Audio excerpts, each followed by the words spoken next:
Outside his own house, I found my son sitting on the wet pavement with two garbage bags and his young daughter. The freezing Chicago rain was coming down hard, soaking them to the bone. He looked up at me, his eyes completely hollowed out, and said quietly, "They changed the locks." "Dad." I did not gasp. I did not ask what happened. I simply looked at him calmly, unlocked the passenger door, and said, "Get in the truck." My son had absolutely no idea that I had spent the last 120 days meticulously waiting for this exact moment. My name is Harrison Croft. I am 70 years old, a retired Marine, and a man who spent 4 decades building a logistics empire right here in Chicago from nothing but sweat and sheer force of will. Before I continue this story, let me know where you are watching from in the comments below. Hit like and subscribe if you have ever had to stand up to someone who underestimated your worth and tried to destroy the people you love. It was a miserable Friday afternoon when it all culminated. The sky over the upscale suburbs of Chicago was the color of bruised iron, pouring down a relentless, freezing rain that washed the color out of everything. I was behind the wheel of my Ford F-150, the heavy tires hissing against the slick asphalt as I navigated the winding, tree-lined streets of a neighborhood where every home cost upwards of $2 million. I had helped pay for the particular house I was approaching. I had written the checks that built the manicured lawns, the custom oak doors, the life of absolute privilege that resided within those walls. But as I pulled up to the curb, there was no privilege in sight. There was only my 34-year-old son, Liam. He was sitting on the edge of the driveway, the expensive pavement running with muddy water around his expensive leather shoes. He did not have proper luggage. He had 2 black plastic garbage bags stuffed haphazardly with whatever clothes he had been able to grab before being thrown out like trash. Next to him, clinging to his neck with terror in her eyes, was my 6-year-old granddaughter, Lily. Her small shoulders were shaking violently from the cold and the sudden, incomprehensible shock of it all. Liam had draped his jacket over her, trying to shield her from the biting wind, but he looked completely broken. He looked like a man who had not only lost his home but had lost his mind, his dignity, and his very will to live. I put the truck in park and let the engine idle. The rhythmic thumping of the windshield wipers was the only sound inside the warm cabin. I did not immediately jump out. I sat there for a long moment, my hands gripping the leather steering wheel, watching the cold rain hit my son. 40 years in the logistics business, dealing with cutthroat contractors and ruthless competitors, had taught me how to separate emotion from strategy. The Marines had taught me how to stay perfectly still while under fire. I needed that stillness now. If I let my rage take over, if I let the raw, primal fury of seeing my blood shivering in the gutter control me, I would have kicked down that custom oak door and strangled the woman inside with my bare hands. But a quick, violent reaction is for amateurs. True destruction requires patience. True destruction requires letting the enemy think they have won right up until the floor collapses completely beneath their feet. I rolled down the passenger window. The cold air swept into the truck, carrying the smell of wet asphalt and dead leaves. Liam slowly lifted his head. His face was pale, his eyes bloodshot and unfocused, surrounded by deep purple shadows that made him look 20 years older than he was. He looked at me, his chin trembling, and the words tumbled out of his mouth in a pathetic, defeated whisper. "They changed the locks, Dad." He expected me to be shocked. He expected me to jump out of the truck, to demand answers, to march up to the door, and demand to know why his wife Monica had locked him out of the house that my money had secured. He expected the righteous anger of a father coming to the rescue. I gave him none of that. I looked at him, my expression as hard and unreadable as a slab of granite. I pressed the button on my armrest and unlocked the doors. "Get in the truck," I said. My voice was perfectly level. There was no panic in my tone, no confusion. Liam blinked, clearly disoriented by my utter lack of surprise. He gathered Lily into his arms, hauled the 2 pathetic garbage bags off the wet concrete, and climbed into the warm cabin of my truck. He did not know what to say. He just sat there holding his shivering daughter, staring at me as if I were a complete stranger. And in a way, I was. The man sitting next to him was not the generous, forgiving father he had known his whole life. That man had died exactly 120 days ago. The man sitting next to him now was a tactician who had spent the last 4 months orchestrating the absolute ruin of his enemies in total silence. My son was weeping quietly into his hands, entirely unaware that this tragic, humiliating eviction was not a defeat. It was the final necessary piece of my trap snapping shut. To understand how we ended up in my truck on this miserable, freezing afternoon, and why I allowed my own son to be thrown out onto the street before stepping in, I have to take you back. I have to take you back 4 months to the exact moment this nightmare began, the moment the illusion of our perfect family shattered, and the true, sickening nature of my daughter-in-law was brought out into the light. 4 months ago, the atmosphere inside that very same house felt entirely different, yet equally suffocating. I had been invited over for dinner on a quiet Tuesday evening. The meal was supposed to be a casual family gathering, a chance to see my granddaughter Lily, and share an evening with my son. Instead, I walked into a dining room thick with an unspoken, heavy tension. The roasted chicken sat mostly untouched on a ceramic platter in the center of the mahogany table. The sharp clinking of silverware against porcelain echoed too loudly in the silent room. I watched my son Liam from across the table. He looked like a man carrying a massive boulder on his back. His collarbone protruded sharply beneath his dress shirt, suggesting he had lost at least 15 pounds since I last saw him a month prior. Dark, heavy shadows bruised the delicate skin under his eyes, painting a portrait of profound exhaustion. When he reached for his glass of water, his hand trembled so violently that the ice clattered against the rim. He could barely bring the glass to his lips before setting it back down. He avoided my gaze, staring intently at the food on his plate. I knew my son. I knew his baseline. This was not the expected fatigue of a 34-year-old entrepreneur running a tech startup. This was a man being methodically hollowed out from the inside. Finally, Liam pushed his heavy porcelain plate away and looked up at me. The sheer desperation in his eyes was raw and completely unmasked. He cleared his throat twice before he could force the difficult words out of his mouth. He told me his startup was failing rapidly. He said he was drowning in massive operational deficits and that his primary vendors were threatening to cut him off completely by the end of the month. Then he took a shallow, shaking breath and asked me for a cash loan of $800,000. The staggering number hung in the air, heavy and absurd. I did not flinch. I did not raise my voice or show any reaction. I simply leaned back in my wooden chair and looked at him. I spent 40 years of my life building Croft Logistics from the ground up. I started with a single rusted corrugated metal warehouse on the south side of Chicago and a second-hand flatbed truck that smelled permanently of stale diesel and cheap cigars.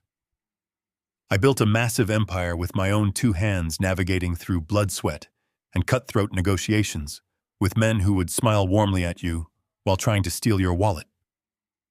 I know the anatomy of a failing business. I know precisely how capital bleeds out of a poorly managed company. $800,000 for a sudden, undefined cash flow issue made absolutely no sense to a seasoned veteran like me. It was an astronomical amount of money to ask for without presenting a single spreadsheet, a balance sheet, or any financial projection to back it up. In the logistics business, an unexpected deficit of that massive size means someone is either spectacularly incompetent or actively stealing from the accounts. I looked at Liam's trembling hands, his sunken cheeks, and his defeated posture, and I knew deep down that my son was not a thief. He was bleeding capital, yes, but that money was not vanishing into his company. Before I could ask a single question about his financial ledgers, Monica swiftly intervened. She had been sitting quietly at the far end of the dining table, looking poised and elegant. Suddenly, her posture crumbled. She buried her face in her manicured hands, and perfectly timed, delicate sobs began to shake her shoulders. I watched her carefully. Her hair was immaculately styled, boasting a fresh, expensive blowout that caught the warm light of the crystal chandelier overhead. Her designer dress was crisp clean and perfectly fitted to her figure. Yet she wept loudly, as if her entire world were violently ending. She reached out and firmly grabbed Liam's trembling hand, her voice cracking with a masterfully practiced vulnerability. She looked directly at me, perfect tears streaming down her flawless cheeks, and confessed that the overwhelming financial stress was entirely her fault. She claimed she was suffering from severe, crippling clinical depression. She described it as the kind of deep, dark depression that left her completely unable to function, unable to manage the basic household duties, and unable to even get out of bed on most days of the week. She told me she was currently attending intense specialized psychiatric therapy 3 times a week just to keep herself from completely falling apart. The expensive medical bills she claimed, along with the mounting crushing stress of Liam trying to keep his fragile startup afloat while simultaneously managing her severe mental illness, were completely destroying their marriage. She wept even louder, bringing her hands to her chest, and then pulled the ultimate emotional trump card.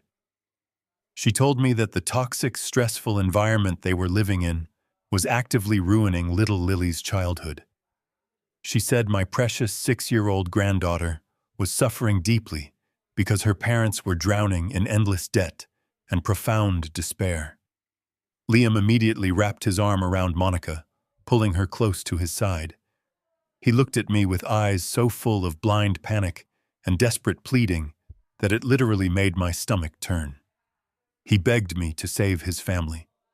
He swore he would pay back every single cent with high interest once his company finally stabilized and Monica recovered.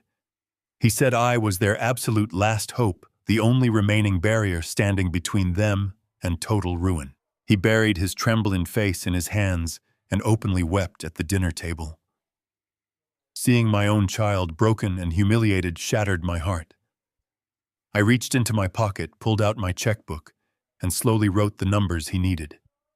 But inside my mind, a dark intuition had already awakened. I did not reach for my pen immediately. Instead, I let my gaze settle on my daughter-in-law. I looked at her with the quiet, analytical detachment I used when evaluating a hostile corporate takeover. Monica was weeping, her shoulders trembling with the rhythmic consistency of a metronome. But as she brought her hands up to cover her face, my eyes locked onto her fingernails. They were flawless. A complex, perfectly executed French manicure that would have required at least 2 hours of sitting perfectly still in a high-end salon. I looked at her hair falling in glossy, voluminous waves over her shoulders. I looked at the crisp, unwrinkled fabric of her designer dress. I have lived 70 years on this earth. I have seen men broken by war, and I have seen men broken by total financial ruin. I know what true crippling depression looks like. It is messy. It is exhausting. It strips a person of their vanity and leaves them hollow. Real paralyzing depression does not look like a fresh $300 blowout from a luxury boutique on the Magnificent Mile. Real despair does not pause to ensure its mascara remains perfectly intact while pleading for financial rescue. But I kept my face entirely impassive. I reached into the inner pocket of my tailored suit jacket and withdrew my checkbook and a heavy gold-plated pen. The dining room fell completely silent. The only sound was the sharp, deliberate scratching of the nib against the thick paper as I wrote out the numbers. 8, 0, 0, 0, 0, 0, $800,000. It was a staggering sum of liquid capital to hand over across a dinner table, but I needed to see exactly how this transaction would play out. I needed to see where the mask would slip. I tore the check from the binding with a crisp snap and slid it across the polished mahogany table toward my son. Liam stared at the piece of paper as if it were a life raft floating in the middle of a freezing ocean. He reached out with a trembling hand, his fingers hesitating, before finally grasping the edge of the check. He looked at me, his eyes brimming with genuine raw relief, and whispered a broken thank you. But my attention was entirely fixed on Monica. As Liam pulled the check toward his chest, Monica lowered her hands from her face. She reached for a linen napkin, bringing it up to dab delicately at the corners of her eyes. It was a fraction of a second, a micro-expression that 99% of the population would have completely missed. But I caught it. Behind the white linen, the corner of Monica's mouth curled upward. It was a sharp, calculating, and entirely triumphant smirk.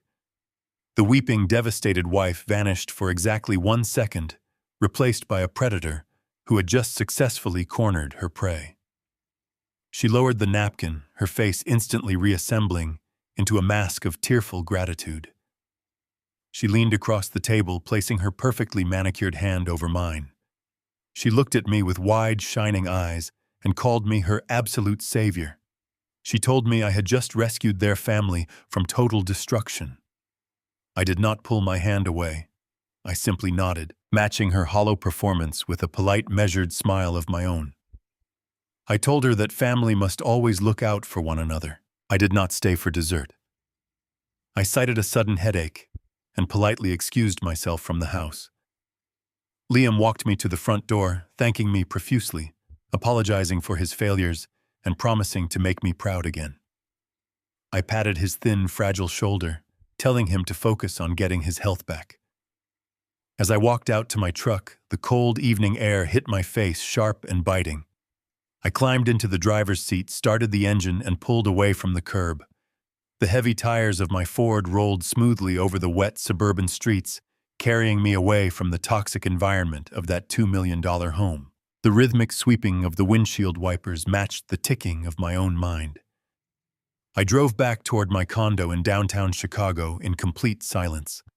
The puzzle pieces were falling into place, painting a deeply disturbing picture. I thought about the specific way his hands shook tonight.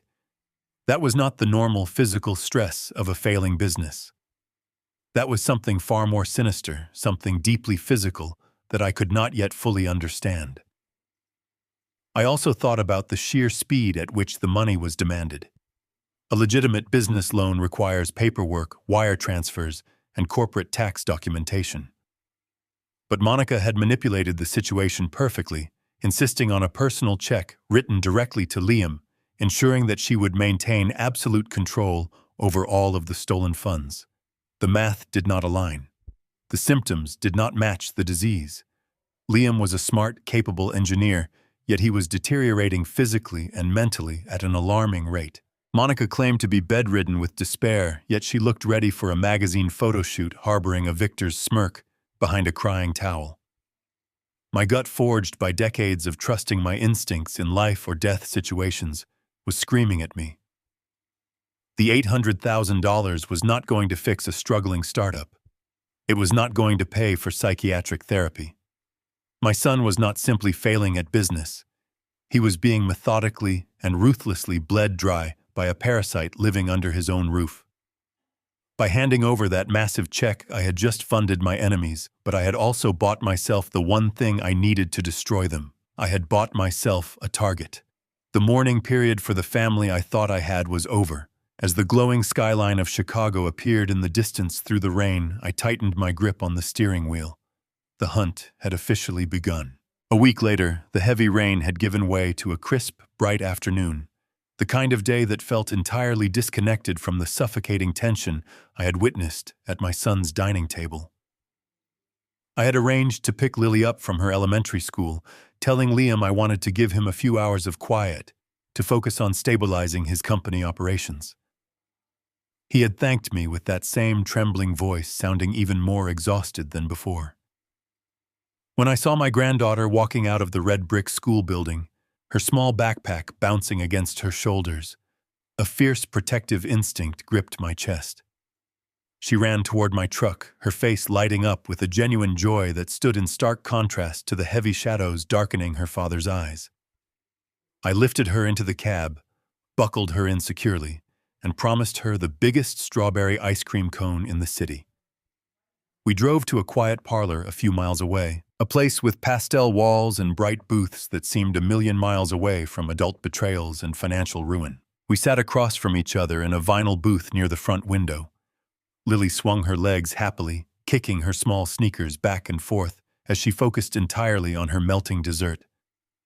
I watched her noting the faint dark circles under her own eyes, a subtle echo of the exhaustion ravaging her father.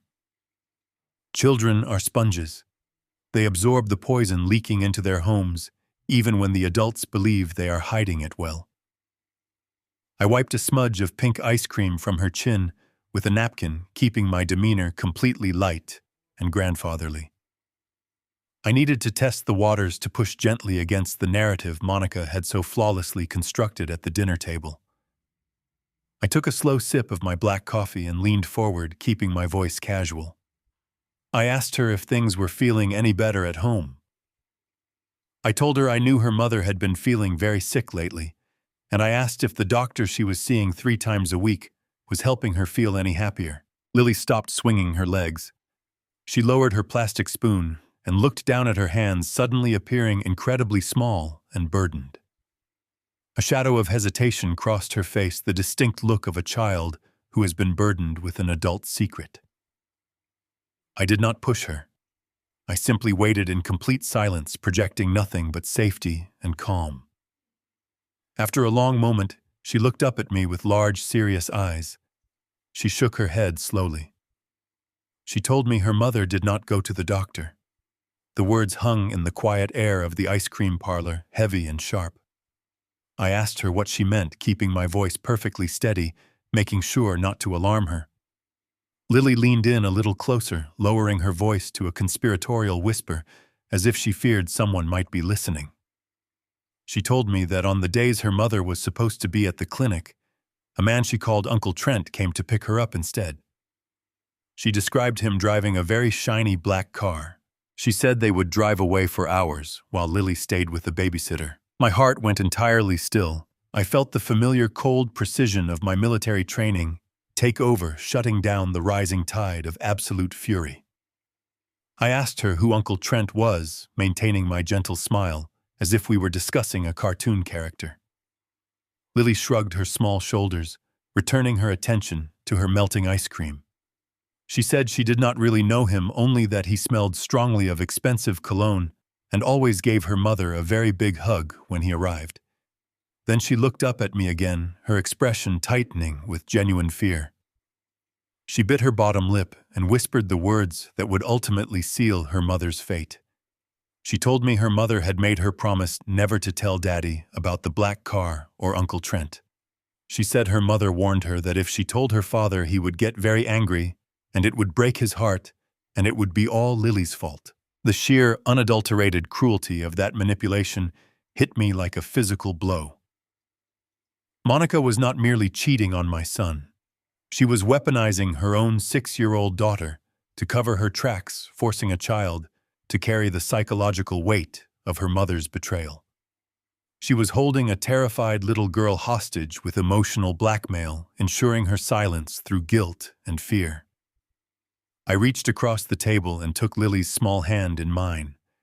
I looked directly into her eyes and promised her with absolute certainty that nothing was her fault and that she never had to be afraid. I told her she was a brave girl and that our conversation would be our special secret. I watched her posture relax, the heavy burden lifting from her shoulders just a fraction as she finally finished her dessert. But as we walked out of the parlor and back to my truck, the cold realization settled over me. Monica's severe clinical depression was a complete fabrication. The expensive psychiatric therapy was a meticulously constructed lie.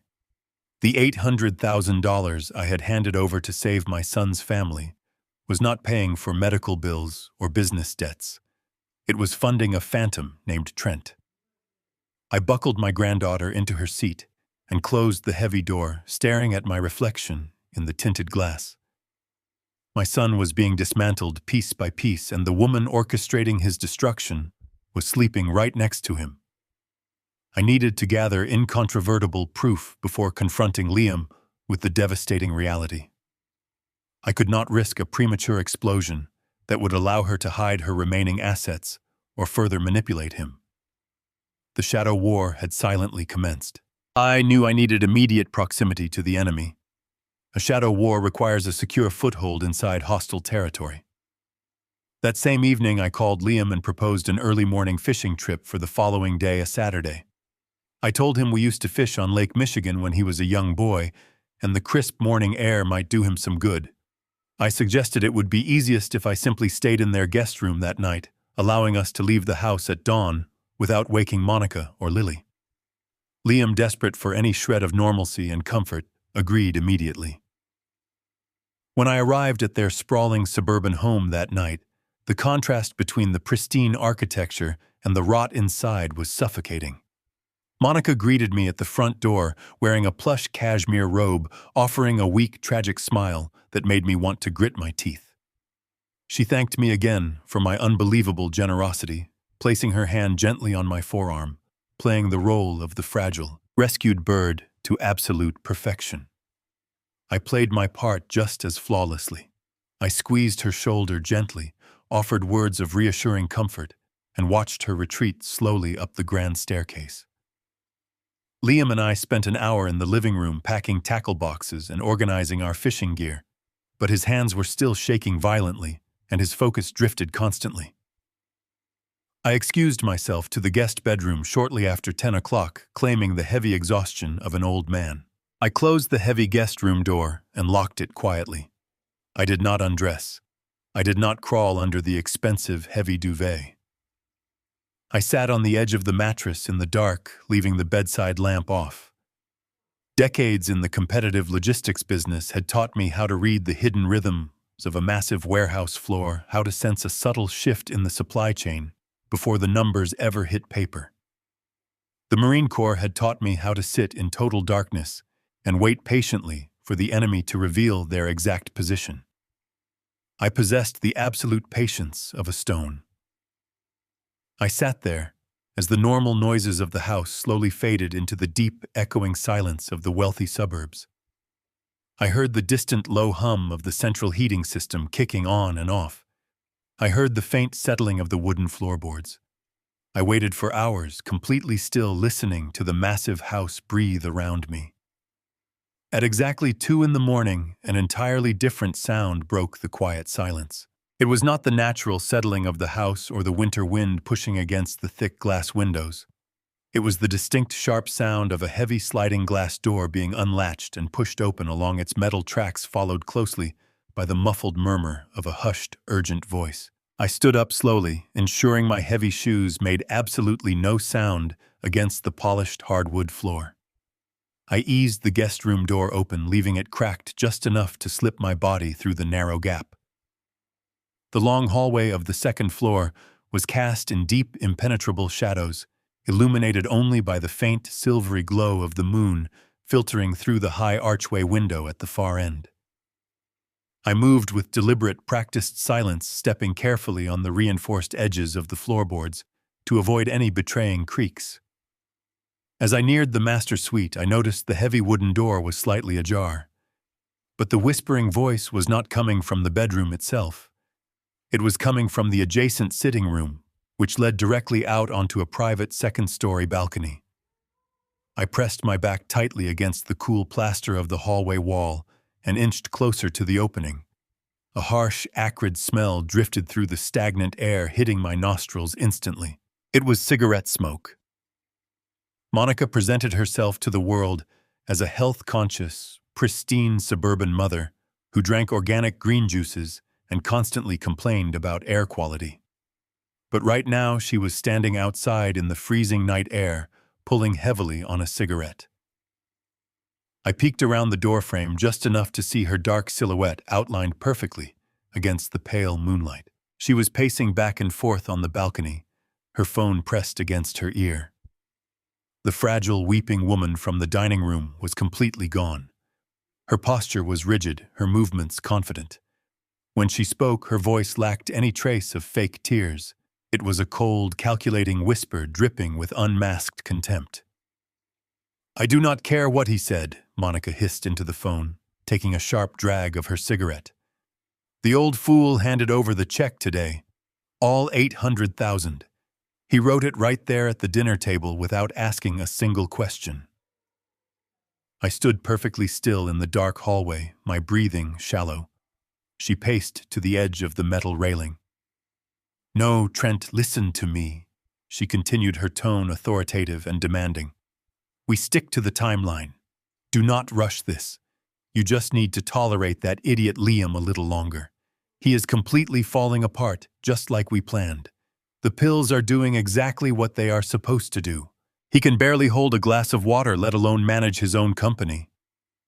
She paused, listening intently to the phantom named Trent. She let out a cruel, humorless laugh that sent a chill down my spine. Let him cry, she whispered harshly.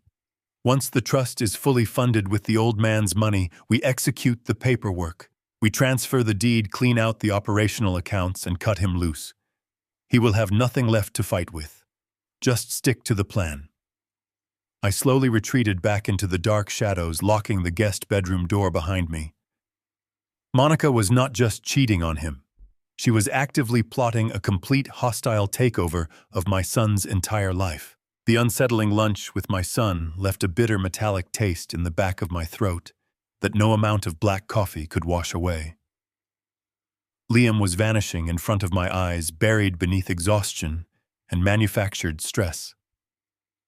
Monica was hovering over him like a protective shadow, but her concern felt entirely theatrical, rehearsed for an audience of one. Every instinct I had, honed over 40 years of commanding global logistics, screamed that the official narrative was a constructed lie. The failing startup, the sudden debt, the overwhelming fatigue, none of the pieces aligned with the brilliant young man I had raised. I knew that asking Liam directly would yield nothing. His mind was too clouded, and his wife monitored his every waking moment with suffocating precision. If I tipped my hand now, Monica would simply adjust her strategy and pull him further out of my reach. I needed cold, undeniable facts before I made a move. I bypassed my son entirely and drove to the financial district to see the one man I trusted to navigate this darkness. Victor Russo had been my legal bulldog for over 2 decades.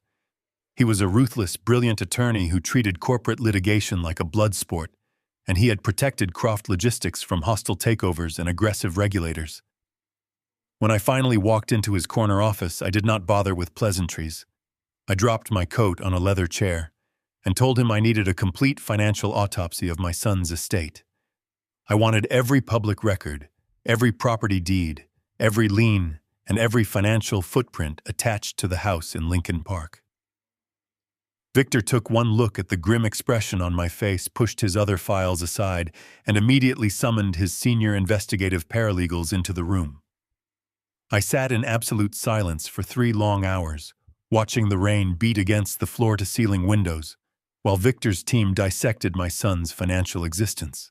When Victor finally walked back into the office and closed the door, his expression was grim. He did not sit behind his desk. He walked to the window, staring out at the city, before handing me a thick stack of documents. The first page was a property deed, accompanied by a severe, heavily documented encumbrance.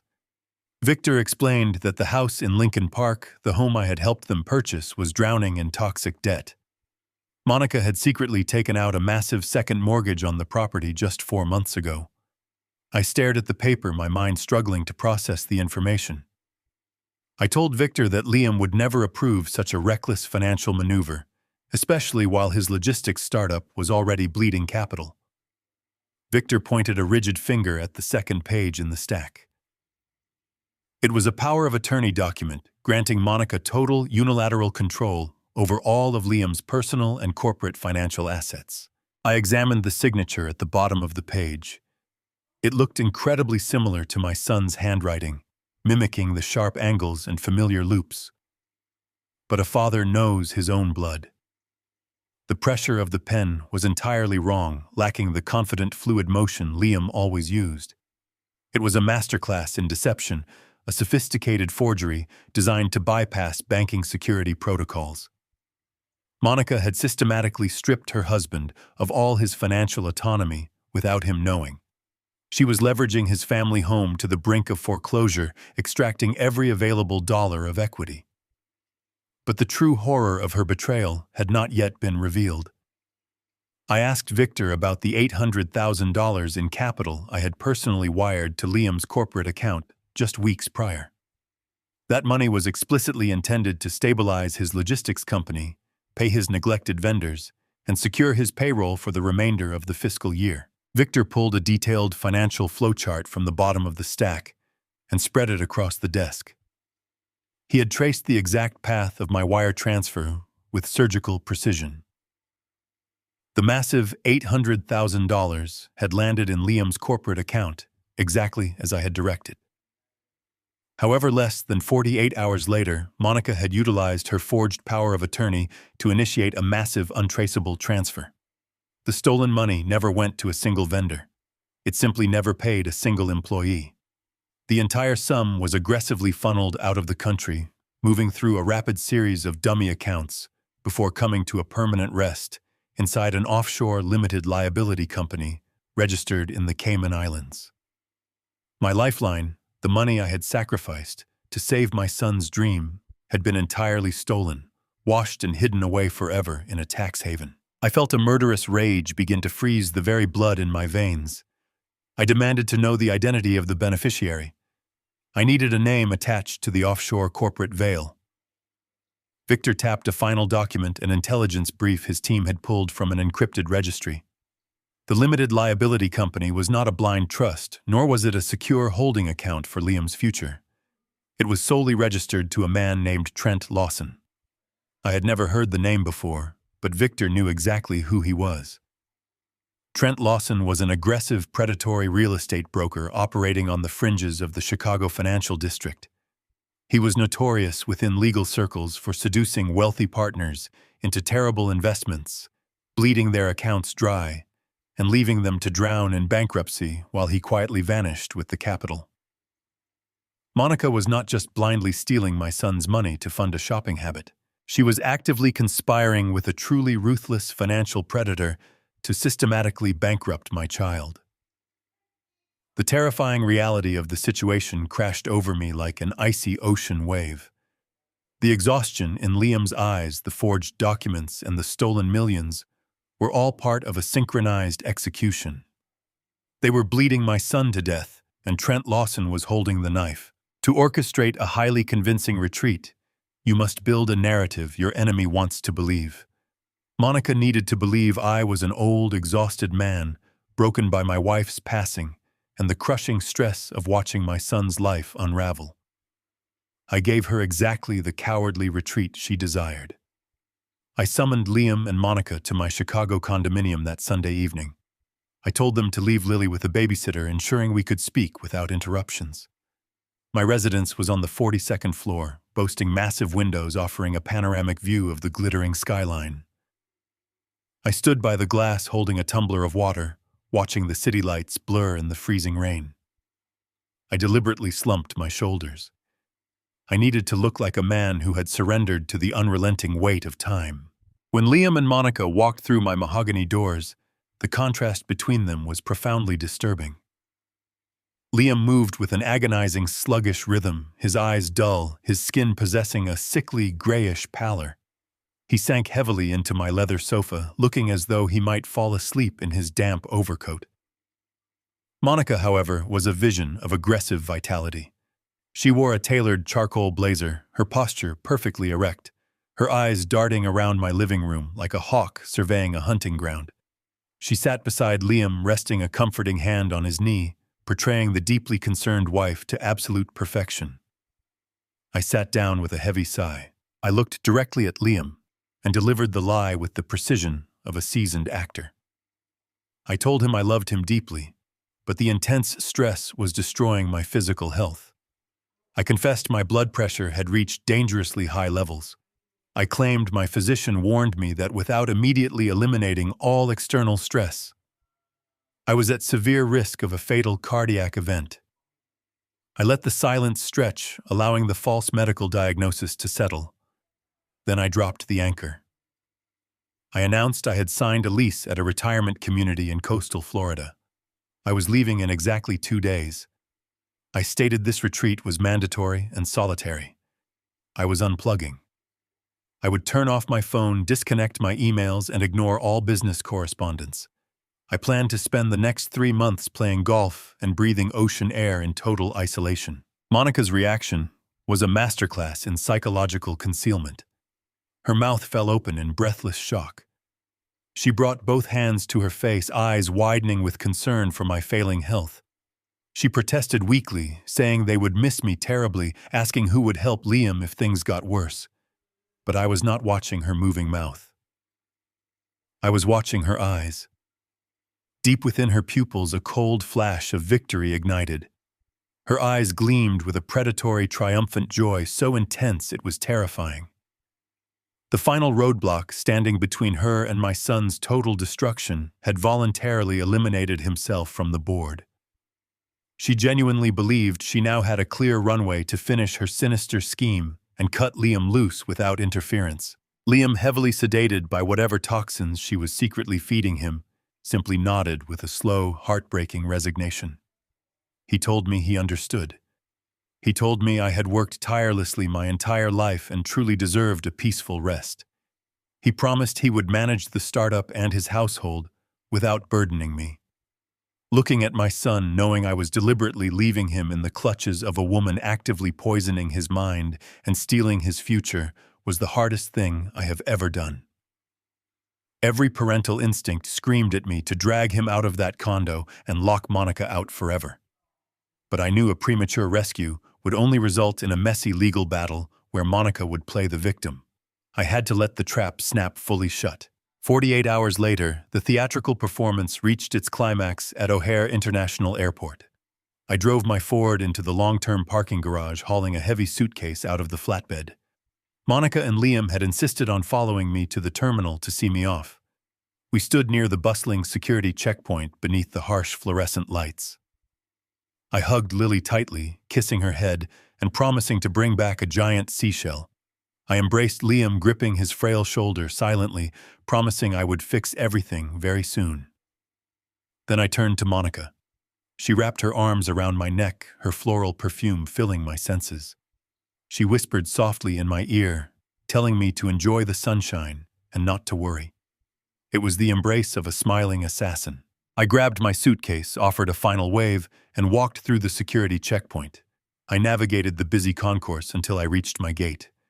I sat in a plastic chair for 45 minutes, checking my watch constantly, ensuring they had time to exit the airport entirely. Once I was certain they were gone, I stood up. I did not board the airplane to Florida. Instead, I turned around and walked briskly back toward the terminal exit. I bypassed the baggage claim and stepped out into the freezing Chicago wind. I reached into my coat pocket, pulled out a prepaid burner phone, and dialed a number. Within 10 minutes, an unmarked black town car pulled up to the curb. I tossed my suitcase into the trunk and climbed into the darkened back seat. I instructed the driver to head to a specific address in the South Loop. I had secretly rented a discreet corporate apartment under the name of a dummy shell corporation. The apartment was entirely barren, furnished with nothing but a folding table, a high-powered computer tower secured internet lines, and a massive corkboard covering the living room wall. I walked into the dark room, locked the heavy deadbolt, and set my bags down. I took off my coat and powered on the computer monitors. My Florida vacation was a complete fiction. The shadow war had officially commenced, and my private war room was fully operational. My first order of business the following morning was to bring in a professional. I did not need a standard divorce detective who sat in a parked sedan taking blurry photographs of cheap motels. I needed a ghost. I needed someone who operated with the same ruthless, invisible precision that I had utilized during my 4 decades in the global logistics trade. I reached out to a former military contact, a man who had transitioned into high-level corporate espionage, and he provided me with exactly one name. I arranged a meeting with Arthur at a nondescript diner on the outskirts of the city, far away from the wealthy suburban enclaves where Monica and Trent operated. Arthur was a completely unremarkable man in his early 50s, possessing the kind of face that instantly dissolved from memory the moment you looked away. He wore a plain brown jacket and ordered black coffee, speaking in a low, even tone that betrayed absolutely no emotion. I slid a thick manila envelope across the sticky table. Inside was a certified bank check for $50,000, along with every single piece of basic identifying information I possessed regarding Monica and the predatory real estate broker she was secretly seeing. Arthur did not even open the envelope. He simply placed his hand over it and waited for my exact instructions. I looked him directly in the eye and told him I was not interested in establishing simple infidelity. I told him that proving an affair was merely a parlor trick. I needed a total, comprehensive forensic teardown of both Monica Croft and Trent Lawson. I wanted to know where they ate, where they slept, and where every single stolen dollar was being funneled. I instructed Arthur to pull public property records, offshore corporate registrations, and any hidden banking activity he could legally or secretly obtain. I wanted him to trace the daily movements of that black car with surgical precision. I wanted their trash pulled and cataloged every single week. I needed to know the exact rhythm of their parasitic existence. Arthur nodded once, a brief sharp movement of his head, and slipped the envelope into his jacket pocket. He told me he would establish a secure encrypted communication channel and deliver the first comprehensive batch of intelligence in exactly 5 days. He stood up, left a $1 bill on the table for the waitress, and walked out the door, vanishing into the gray Chicago morning as if he had never been there at all. I returned to my barren, secure apartment in the South Loop, locked the deadbolt, and prepared for the agonizing process of waiting. The isolation of the war room was profound. I spent my days staring at the blank corkboard on the wall, meticulously charting out the structural framework of a massive corporate counteroffensive. To keep the elaborate Florida decoy alive and perfectly convincing, I had purchased specialized software that allowed me to spoof my digital location. Twice a week, I sent brief, cheerful text messages to Liam and Monica. I texted them pictures of sunny golf courses and pristine beaches that I had carefully sourced from the internet, claiming I was enjoying the warm weather and the quiet retirement lifestyle. Monica always replied with sickeningly sweet messages, telling me how happy she was that I was finally resting and reminding me not to worry about anything back in Chicago. She was so entirely confident in her own deception that she never once suspected the digital ghost staring back at her. But reading the replies from Liam was a far different experience. Liam sent short, disjointed messages often delivered at 3 a.m. He would randomly apologize for his past failures or express a profound, confusing despair that made my chest ache with a furious, protective rage. I knew he was drowning in a chemically induced fog, entirely isolated in his own home. On the evening of the 5th day, my burner phone finally vibrated upon the folding table. It was a single encrypted message containing a secure drop location. I drove to a dimly lit parking garage near the financial district, where Arthur was waiting silently beside a concrete pillar. He handed me a heavy sealed courier box and stepped back into the shadows. I did not open the box until I was safely locked inside my downtown apartment. I sliced the heavy tape with a pocket knife and spilled the contents onto the table. The first batch of evidence was exactly what I had anticipated, yet it still made my blood boil. There were dozens of high-resolution photographs tracking Monica and her daily movements. On the exact days and times she was supposedly sitting in a psychiatric clinic, weeping over her severe depression, she was actually walking into the opulent lobbies of luxury downtown hotels, holding hands with Trent Lawson. I sifted through images of them drinking expensive champagne on sunny restaurant patios, laughing uproariously, and carrying heavy shopping bags from high-end designer boutiques. They were living a life of absolute, unbridled luxury, funded entirely by the $800,000 I had handed over to save my struggling son. But the photographs of their lavish infidelity were merely the surface layer of the deception. Arthur had followed my waste disposal instructions with absolute precision. Beneath the surveillance photographs rested a plastic evidence bag containing crumpled papers carefully flattened and reassembled. I examined the reconstructed documents. They were pharmacy receipts recovered directly from Trent Lawson and his personal trash bin.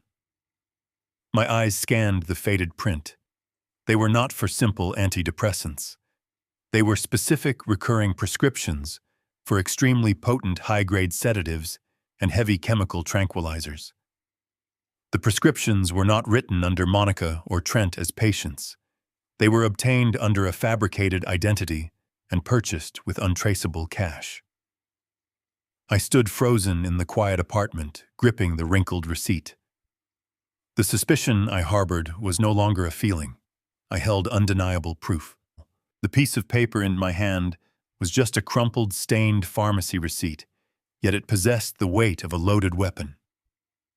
I walked over to my folding table, flattened the slip against the cheap veneer, and booted up my secure laptop. My fingers flew across the keyboard as I entered the printed medication name. It was a highly restricted, incredibly potent neurodepressant. The list of side effects read like a precise, terrifying inventory of my son's exact physical deterioration. Severe lethargy, impaired motor function, memory loss, extreme compliance. Monica was not simply slipping Liam a harmless sleeping pill to get through the night. She was systematically administering a heavy chemical straitjacket, carefully measuring out doses every single morning to paralyze his will. I sat in the darkness of the South Loop apartment, the blue light of the monitor reflecting in my eyes, and felt a cold, murderous rage settle deep into my marrow. The sheer discipline required to stay in that room, to not drive straight to Lincoln Park and rip that woman out of my son's house, took every ounce of restraint I possessed. I had to remind myself over and over that a premature confrontation would give them an escape route. If I alerted Liam now in his compromised state, Monica would simply manipulate the narrative. She would paint him as a drug addict, call the authorities, take Lily, and flee with the money. I really needed to build a cage so tight, so legally and financially impenetrable, that when the trap finally snapped, they would not even have room to breathe. I picked up my burner phone and sent an encrypted message to Arthur, the investigator. I told him to continue the physical surveillance, but to shift his primary focus entirely onto Trent Lawson's offshore holding company. I needed to know exactly how Trent was sheltering the $800,000 they had stolen. Over the next 72 hours, Arthur delivered a masterclass in forensic financial tracking. The encrypted files poured into my secure server detailing Trent Lawson's entire life. Trent portrayed himself as a highly successful commercial real estate broker, flashing expensive suits and driving leased luxury vehicles. But beneath the glossy exterior, Arthur uncovered a desperate, sinking ship. Trent was massively over-leveraged. He was running a sophisticated but incredibly fragile shell game, moving money between various failing real estate developments to cover toxic, high-interest debt. The offshore LLC where my son's money had been funneled was not a secure vault. It was a desperate plugging of a massive financial hole. Trent owed millions to secondary private lenders, the kind of aggressive financial institutions that charge exorbitant interest rates and do not negotiate terms. This was their fatal flaw. Monica and Trent believed they had secured their future with my cash, completely unaware that Trent's existing debts made their entire operation incredibly vulnerable to a hostile financial ambush. I printed out the spreadsheets, pinning them to the massive corkboard covering my living room wall. I drew red lines connecting Trent's toxic debt to the holding company, and from the holding company straight back to the second mortgage Monica had fraudulently taken out on Liam's home. The blueprint for their destruction was fully assembled. I did not just want to expose them. I wanted to legally and completely ruin them. I picked up my secure phone and dialed Victor Russo, my longtime attorney and legal bulldog. Victor had been managing Croft Logistics' corporate litigation for over 20 years. He was a man who understood the brutal mechanics of aggressive corporate warfare better than anyone in Chicago. When he answered, I bypassed all pleasantries. I instructed him to immediately establish a blind, heavily layered shell corporation, registered in Delaware. I wanted the ownership structure so deeply buried behind non-disclosure agreements and proxy directors that no one could ever trace it back to Harrison Croft. Victor, sensing the cold urgency in my voice, simply asked for the objective. I told him I was transferring $2 million of my personal liquid capital into the new corporation by the end of the day. I wanted him to take that capital and quietly, aggressively purchase every single piece of toxic debt attached to Trent Lawson. I wanted to buy the paper on his offshore LLC. I wanted to buy the predatory loans he was using to keep his real estate developments afloat. And above all else, I wanted Victor to track down the specific financial institution holding the second mortgage on my son's house. And I wanted him to buy that note too. I instructed Victor to pay a premium if necessary, to move with absolute speed, and to ensure that Trent Lawson had absolutely no idea his debt was being sold and consolidated under a single new proprietor. Victor did not even ask why. He assured me the legal architecture would be in place within 48 hours and the purchasing algorithms would begin sweeping up Trent's notes immediately.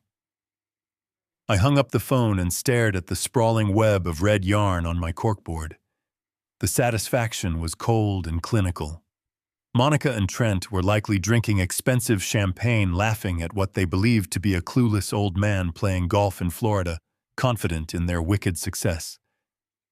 They were plotting the final days of Liam's life as a free man preparing to execute the paperwork to steal his home and daughter. But they were entirely blind to the massive wave rushing toward them in the dark. Without ever realizing it, Trent Lawson no longer owed money to a dozen scattered, uncoordinated lenders.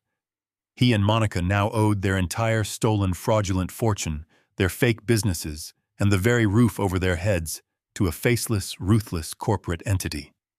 A massive, unyielding corporation that I owned completely and unequivocally 100%.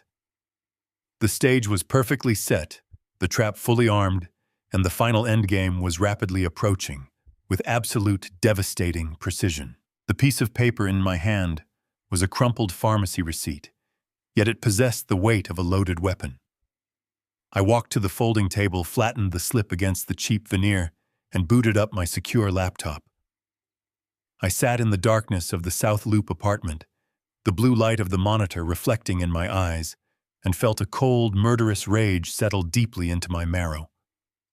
The discipline required to remain in that isolated room, to not drive straight to Lincoln Park and physically rip that woman out of my son's house, took every ounce of restraint I possessed. I repeatedly reminded myself that a premature confrontation would only provide them an easy escape route.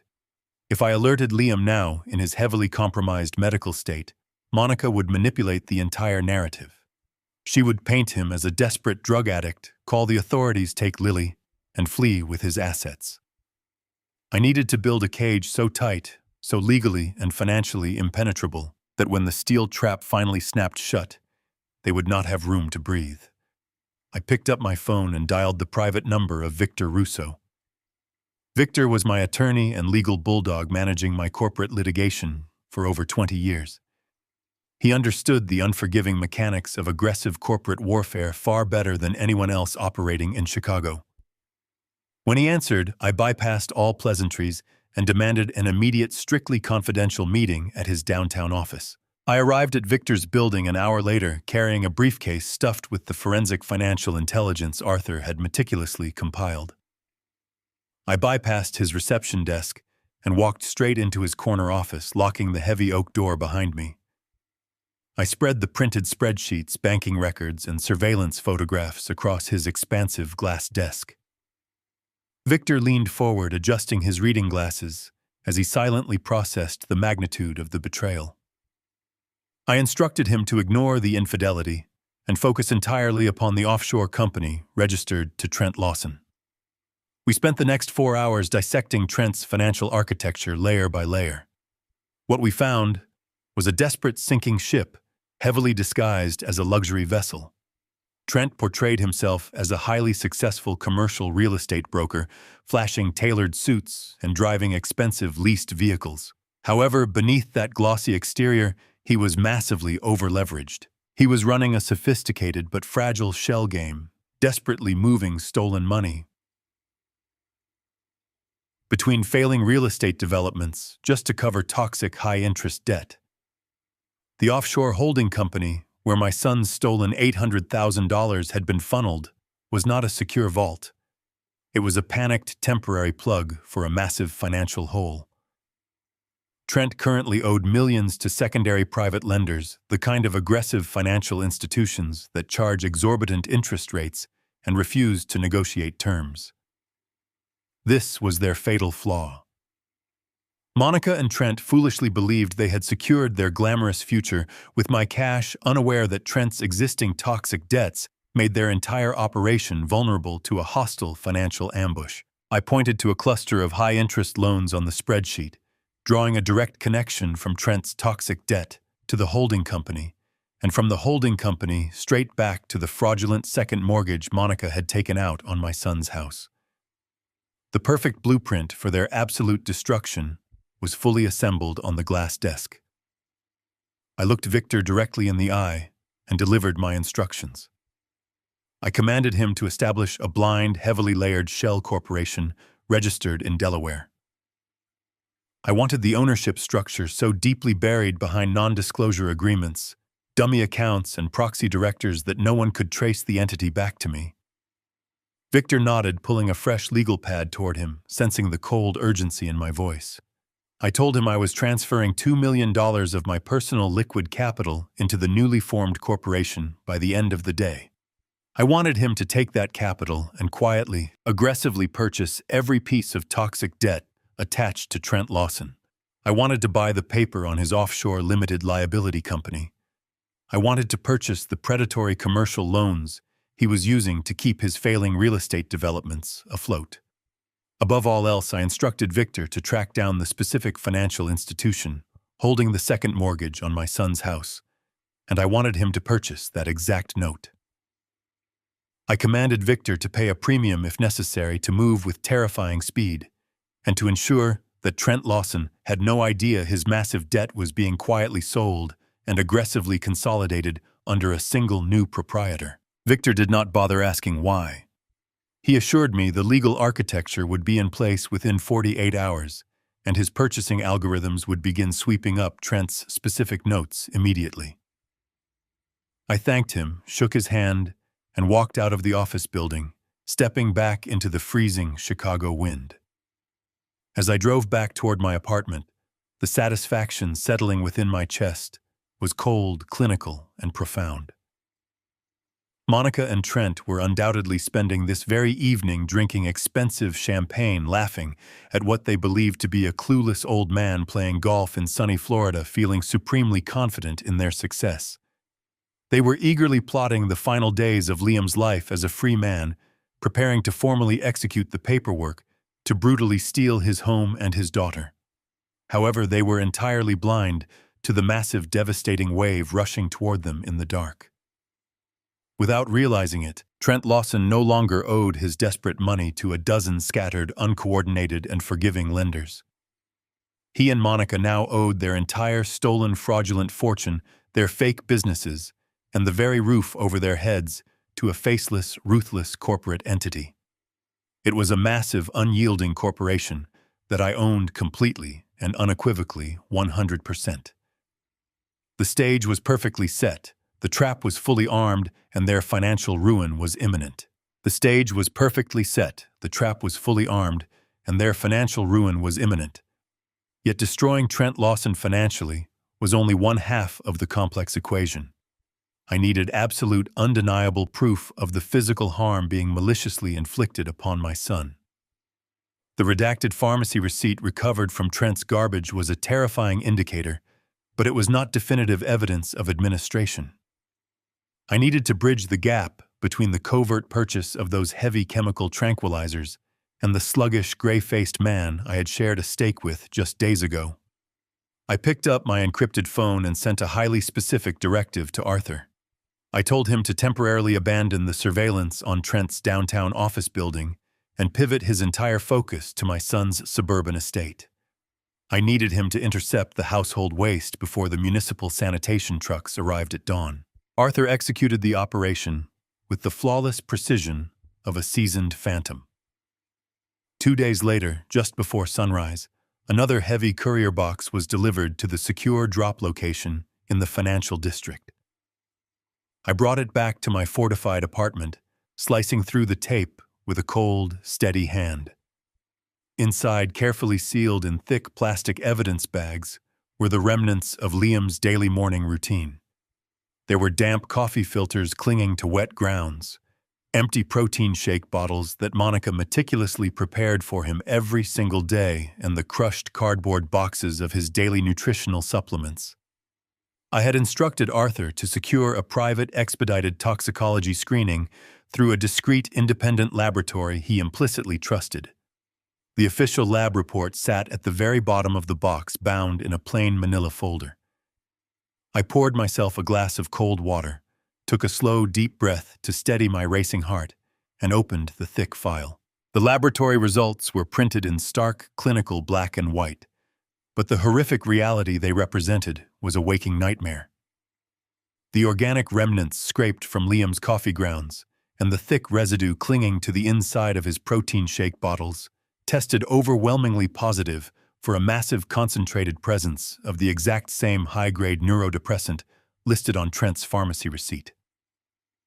The chemical analysis did not indicate a microscopic trace amount or a simple accidental cross-contamination. It revealed a methodical, highly calculated system of deliberate poisoning. The dosage concentrations were absolutely staggering. Monica had been meticulously microdosing my son every single morning. She was intentionally blending heavy prescription tranquilizers into his organic breakfast shakes and stirring extremely potent liquid sedatives into his dark roast coffee. I sat in the quiet isolation of my Chicago apartment, staring intensely at the sterile laboratory numbers, and felt a sickening wave of revulsion wash over me. Her strategy was as brilliantly effective as it was profoundly evil. She was intentionally keeping Liam in a perpetual, chemically induced fog. The strong drugs suppressed his natural energy, severely impaired his cognitive function, and engineered a deep artificial depression that flawlessly mimicked a severe mental breakdown. By keeping him completely docile and hopelessly confused, she ensured he would never have the mental clarity to question the rapidly disappearing funds from his company accounts. She was actively paralyzing his brilliant mind, so he could not physically or mentally fight back, while she and Trent systematically drained his life savings. The sheer intimacy of the betrayal was truly staggering. Every morning she stood in their pristine, sunlit kitchen, wearing a loving smile, and cheerfully handed her husband a literal cup of poison. My hands gripped the fragile edges of the laboratory report until my aging knuckles turned completely white. My chest heaved with an unadulterated, violent rage that deeply threatened to consume my every rational thought. I was staring directly at undeniable, concrete physical proof of felony assault against my only child. The protective father in me screamed to abandon the careful strategy entirely. Every instinct urged me to grab my keys, kick down the heavy mahogany door of their suburban fortress, and violently drag Monica out into the freezing street by her designer collar. I wanted to immediately call the police, hand over the damning toxicology report to a homicide detective, and watch them snap cold steel handcuffs tightly around her wrists. I desperately wanted to see the sheer terror in her eyes as the flawless facade of her perfect suburban life shattered into a million jagged pieces. But the disciplined veteran inside my mind violently restrained the grieving father. I forced myself to remain seated at the folding table, breathing in slow, measured counts, until my racing pulse finally began to settle into a steady rhythm. If I recklessly went to the authorities right now, Monica would immediately leverage her immense stolen resources. She and Trent would hire an army of expensive defense attorneys. They would entirely twist the narrative loudly, claiming Liam had obtained the drugs himself to cope with his failing startup. They would drag out the legal proceedings for years, relentlessly torturing my son and terrifying my granddaughter in the process. Furthermore, Trent might panic and attempt to quickly liquidate the remaining offshore assets, successfully scattering the stolen funds into untraceable international bank accounts. A premature strike would only yield a partial, messy victory. I could not simply hurt them. I had to completely eradicate their power. I carefully placed the damning toxicology report back into the manila folder and locked it securely inside a heavy fireproof safe. I could not go to the police yet. I needed them to feel absolutely invincible. I needed them to blindly walk into the very center of the snare, completely unaware that the ground beneath them had already vanished. I could not allow them a single avenue of escape when the truth was finally revealed. I needed their entire criminal and financial empire to crumble into dust at the exact same moment, completely obliterating the wicked future they had stolen from my only son and innocent granddaughter forever.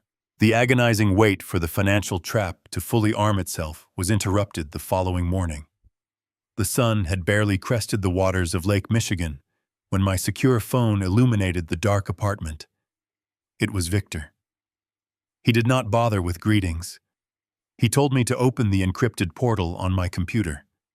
While his aggressive purchasing algorithms had been quietly swallowing Trent Lawson's toxic debt, Victor had instructed his accountants to dig deeper into Trent's private digital footprint.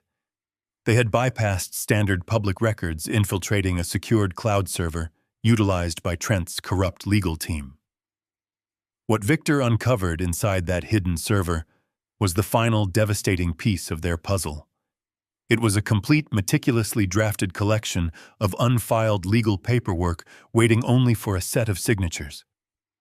I opened the file Victor sent and began to read the cold, calculated destruction of my son. The documents were horrifying in their thoroughness. The first file was a comprehensive property transfer deed. Monica and Trent had drafted a binding legal contract that would transfer the ownership of Liam's sprawling suburban estate directly into Trent's offshore trust. They had expertly hidden the transfer behind a series of complex corporate acquisitions, making it look like Liam had willingly sold his family home to satisfy his failing company's debts. But the financial slaughter did not end with the house. The second set of documents contained a labyrinth of commercial loan guarantees.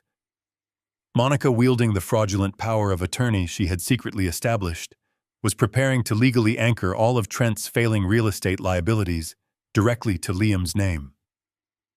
When the dust finally settled, Trent would walk away completely debt-free with $800,000 in clean cash and a multi-million-dollar property. My son would be left holding the bag for millions in predatory commercial loans guaranteeing his inescapable bankruptcy. Yet the financial ruin was merely the foundation of a much darker, far more wicked, personal destruction.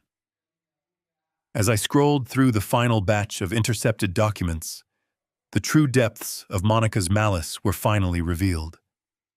She had prepared a detailed, aggressively worded petition for absolute sole custody of Lily. Attached to the petition was a prepared narrative outlining a tragic, fabricated story of domestic terror.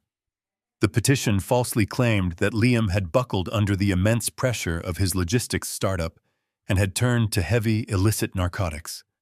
Monica had already drafted the police reports she intended to file.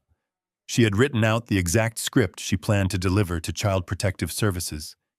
She was going to wait until Friday morning, serve Liam the financial transfer papers while he was heavily sedated, and immediately call the authorities. She would guide the police right into their bedroom, pointing a tearful finger at her deeply comatose husband. The authorities would find the powerful chemical tranquilizers she had carefully planted in his nightstand. They would see a man who could barely speak, entirely unable to defend himself or articulate a single coherent thought. The police would order a mandatory blood test, which would inevitably confirm the massive presence of the exact neurodepressants she had been secretly feeding him every morning. Liam would be instantly arrested for possessing illegal narcotics and severely endangering a minor. He would be completely discredited, stripped of all parental rights, and thrown into a holding cell. Monica would secure emergency custody of my granddaughter, finalize an uncontested divorce, and vanish into her luxurious new life with Trent Lawson. Liam would wake up in a cold cell, destitute, alone, and stripped of the daughter he loved more than life itself. I sat back in my chair, staring at the glowing monitor, tracing the terrifying perfection of their plan. They had thought of absolutely everything. They had weaponized my generosity, weaponized the legal system, and weaponized my son's own physical health. They believed they were days away from achieving a flawless, immensely profitable victory. But they had made one fatal miscalculation. They had severely underestimated the quiet, relentless focus of a father who had spent his entire life mastering the brutal art of operational warfare. Victor's voice crackled through the speaker of my phone, breaking the heavy silence of the room. He informed me that the execution date listed on the unfiled legal documents was this coming Friday. We had exactly 48 hours before Monica initiated the catastrophic sequence of events. 48 hours. The timeline was no longer abstract. It was a ticking clock echoing loudly in my ears. I told Victor to finalize the hostile debt acquisitions and prepare the retaliatory legal filings. I instructed him to draw up the exact parameters of the corporate snare we had meticulously constructed. I needed every single document signed, sealed, and ready for immediate, devastating deployment. I hung up the phone and looked around the barren, shadowy walls of my secret downtown apartment. The corkboard was entirely covered in red yarn photographs, pharmacy receipts, and financial spreadsheets. The puzzle was complete. There was nothing left to uncover, nothing left to investigate, and absolutely nothing left to wait for. The time for gathering intelligence had officially ended. I methodically began pulling the papers down from the wall, stacking the evidence into neat, organized folders. I packed my heavy laptop into my leather briefcase. I folded my clothes and cleared the folding table.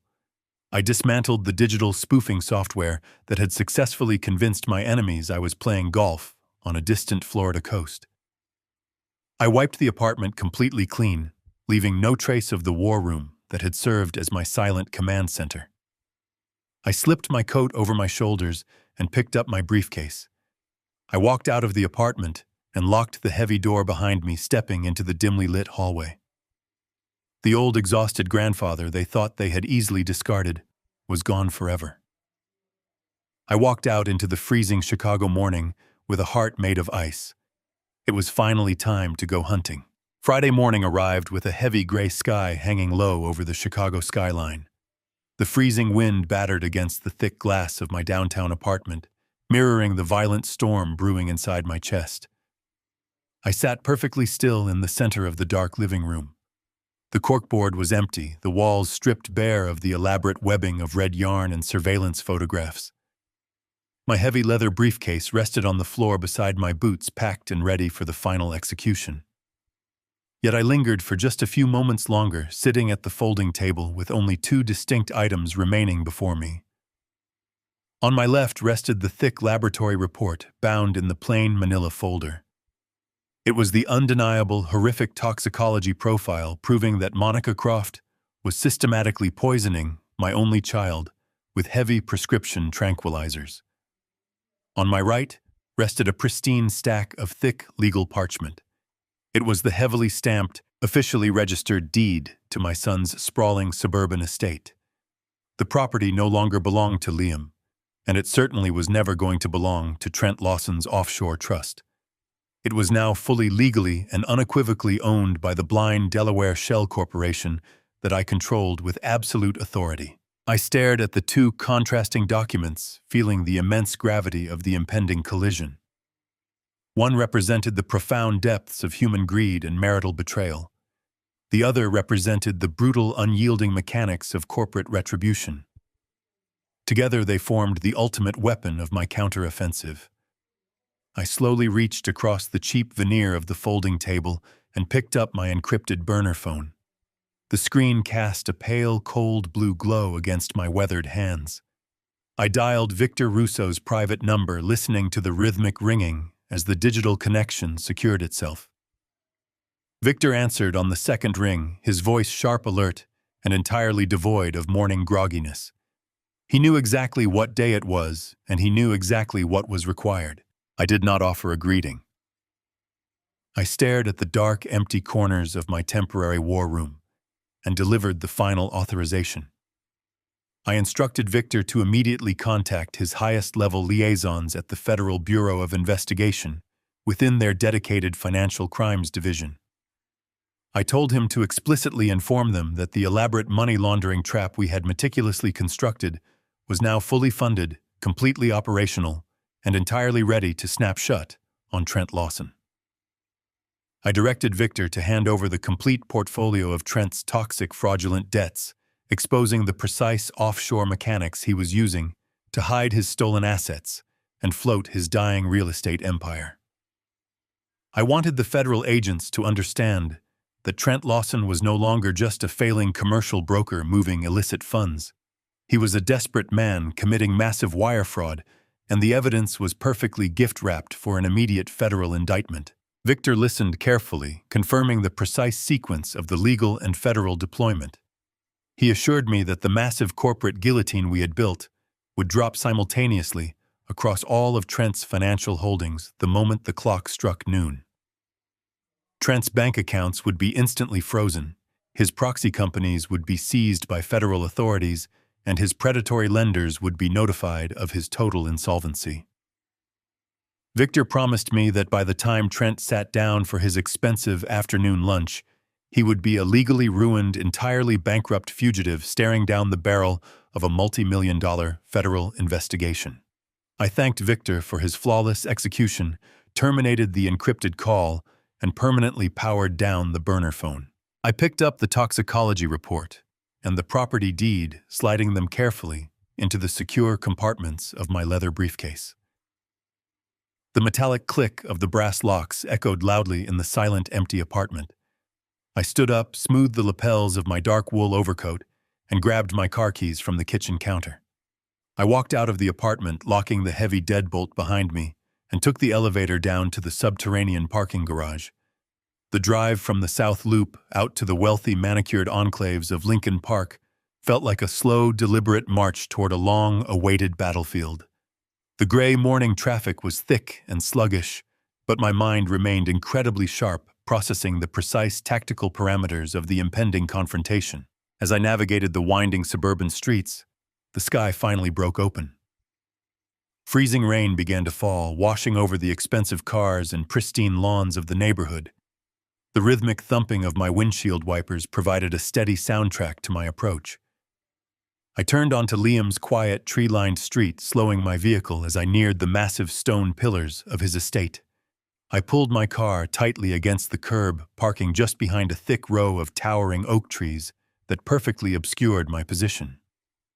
I killed the engine sitting in the cold silence of the cabin and looked through the rain-slicked glass toward the large mahogany front door of my son's house. My arrival timing was incredibly exact. Through the heavy downpour, I watched the heavy wooden door swing open violently. Monica Croft stood in the grand entryway dressed in a pristine white designer sweater, her face twisted into a mask of pure malice. And then finally, I saw my son. Liam stumbled backward out of the house looking disoriented, pale and incredibly fragile. He was clutching a small duffel bag against his chest. His eyes were wide with confusion and profound chemical exhaustion. He tried to speak, raising a trembling hand toward his wife, begging for an explanation he would never receive. Monica never flinched, not even for a fraction of a second, as she stared down at the man she had methodically broken. She simply glared at him with absolute contempt, and then with a vicious, echoing thud that resonated straight through the heavy rain and pierced my protective heart, she slammed the massive front door permanently shut in his face. The sharp crack of the heavy mahogany door echoing through the freezing rain felt like a gunshot. Liam stood frozen on the wet concrete of the front porch, the small canvas duffel bag clutched tightly against his chest, staring at the closed door as if he could not comprehend the physical reality of the wood and brass blocking his path. Beside him, huddled beneath the slight overhang of the awning, stood my granddaughter, Lily. She was wearing a yellow raincoat, her small hands gripping the edge of her father's soaked jacket, her eyes wide with silent, uncomprehending fear. The sight of the two of them cast out into the violent storm by a woman who had meticulously engineered their destruction severed the final thread of my restraint. I threw open the door of my large truck and stepped out into the freezing downpour. I crossed the manicured lawn with heavy, deliberate strides, ignoring the biting wind that whipped the rain across my face. I reached the porch, placed a firm, grounding hand on my son's trembling shoulder, and bent down to scoop Lily securely into my other arm. Liam looked at me, his hollow, drug-addled eyes struggling to process my sudden presence. He opened his mouth to speak, but the words caught in his throat, replaced by a deep, shuddering sob. that rattled his entire fragile frame. I asked no questions. I simply tightened my grip on his shoulder, turned him away from the house that was no longer his, and guided them both across the flooded driveway toward the idling warmth of my vehicle. I opened the heavy passenger doors of the truck cab and ushered them inside, shielding them from the relentless storm. I secured Lily in the back seat, wrapping a thick fleece blanket tightly around her small, shivering shoulders, and promised her that everything was going to be perfectly fine. I climbed into the driver's seat, instantly blasting the internal heater to its highest setting. Warm air flooded the confined space, slowly driving away the bitter winter chill. Beside me, Liam was physically disintegrating. He sat in the passenger seat, completely drenched, his wet hair plastered against his pale forehead. He was weeping with a quiet, broken devastation, his shaking fingers helplessly clutching a crumpled, rain-soaked paper. It was a crude, entirely fabricated eviction notice, a piece of aggressive legal fiction Monica had callously shoved into his hands to justify her immediate physical lockout. She had coldly told him the bank was foreclosing on the property that very morning, entirely due to his financial incompetence and drug-induced negligence, and that he had to leave the premises immediately to spare their daughter the trauma of watching the authorities forcefully remove them. It was a lie of monumental proportions, designed to paralyze him with guilt and shame while she executed her final betrayal. I reached into the center console, pulled out a dry cotton towel, and handed it across the cabin. Liam took the towel with trembling hands, wiping the freezing rain from his face, his chest heaving with uncontrollable sorrow. He looked at me, his voice a hoarse, broken whisper, apologizing repeatedly for failing his family, for losing the company, for allowing the house to slip away. He truly believed he was the architect of his own ruin. I listened to his desperate apologies for exactly 10 seconds before I reached into the back seat and retrieved my heavy leather briefcase. I placed it on the wide center console, flipped the brass locks open, and extracted the thick manila folder I had assembled over the past harrowing month. I did not offer any gentle words of comfort or useless platitudes. I simply dropped the heavy, dense file directly onto his lap, striking the fake eviction notice beneath it. Read it. I commanded, my voice carrying the absolute unyielding authority of a commanding officer, demanding complete compliance. Liam flinched at the sharp tone, looking from my stoic face down to the plain folder resting on his wet knees. With shaking fingers, he slowly lifted the cover. The first page he encountered was the official, heavily stamped laboratory toxicology report. He stared at the complex chemical breakdowns, his brow furrowing in deep confusion as he struggled to read through the lingering chemical haze clouding his mind. I pointed a steady finger directly at the massive lethal concentrations of prescription tranquilizers listed next to the remnants of his daily morning coffee and nutritional protein shakes. I forced him to read the staggering dosage levels, explaining in brutal, unrelenting detail exactly how his loving wife had been systematically poisoning his mind and body every single morning. As the horrific reality of the toxicology screening began to register, I reached over and flipped to the next section of the file. I exposed the dozens of high-resolution surveillance photographs Arthur had captured. Liam stared down at the glossy images of Monica, smiling radiantly, locking our arms, and drinking expensive champagne with Trent Lawson in the lobbies of opulent downtown hotels on the exact days she claimed to be attending severe depression therapy. I turned the page again, revealing the undeniable, meticulously documented international banking wire transfers. The spreadsheets clearly showed the systematic funneling of his $800,000 corporate rescue funds straight into Trent Lawson's offshore limited liability shell company. I watched my son process the overwhelming mountain of undeniable evidence. The transformation was profound and immediate. The deep, heavy drug-induced fog that had clouded his hollow eyes for months began to visibly shatter, violently fracturing like thin glass struck by a hammer. The crushing, suffocating guilt that Monica had so carefully manufactured within him instantly evaporated rapidly, replaced by a pure, blinding clarity and an incredibly dark, consuming rage. His weeping stopped entirely. His trembling hands turned to tight fists, crushing the edge of the manila folder. He finally realized his wife had not just broken his heart, she had actively maliciously tried to destroy his existence. I did not reach for the ignition. I did not shift the heavy vehicle into gear, and I certainly did not drive away from the sprawling suburban estate. We sat parked against the curb, completely concealed behind the thick curtain of oak trees, listening to the rhythmic drumming of the freezing rain battering the windshield. The heavy downpour washed over the glass, distorting the grand mahogany doors of the house Monica had just slammed shut. In the back seat, Lily had finally stopped shivering, her small, exhausted breaths evening out, as she curled into the warm fleece blanket, completely shielded from the brutal reality unfolding in the front of the cab. I turned my attention back to Liam. His knuckles were bone-white, gripping the edge of the manila folder with terrifying silent intensity. The chemical lethargy that had bound his mind for months was actively burning away, entirely incinerated by the absolute magnitude of the betrayal resting on his lap. He was shaking, but it was no longer from the biting cold or the crushing weight of a manufactured guilt. He was shaking with an ancient primal fury. I placed my hand firmly over his clenched fists, forcing him to look away from the terrible documents and look directly into my eyes. I spoke in a voice that was perfectly calm, devoid of soothing, paternal warmth, carrying only the hard, unyielding edge of absolute authority. I told him to listen to me very carefully. I reminded him that I did not build Croft Logistics from a single rusting delivery van into a multi-million-dollar global empire by asking for permission or fleeing when adversaries attempted to raid my supply lines.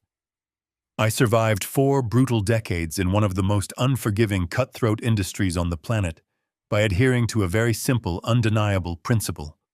When an enemy breaches your perimeter, attacks your foundation, and attempts to steal what you have bled to build, you do not retreat into the shadows to lick your wounds. You stand your ground, you fortify your borders, and you absolutely annihilate their capacity to ever threaten you again. I pointed a rigid finger toward the rain-slicked windows, gesturing directly at the massive illuminated house standing at the end of the long driveway.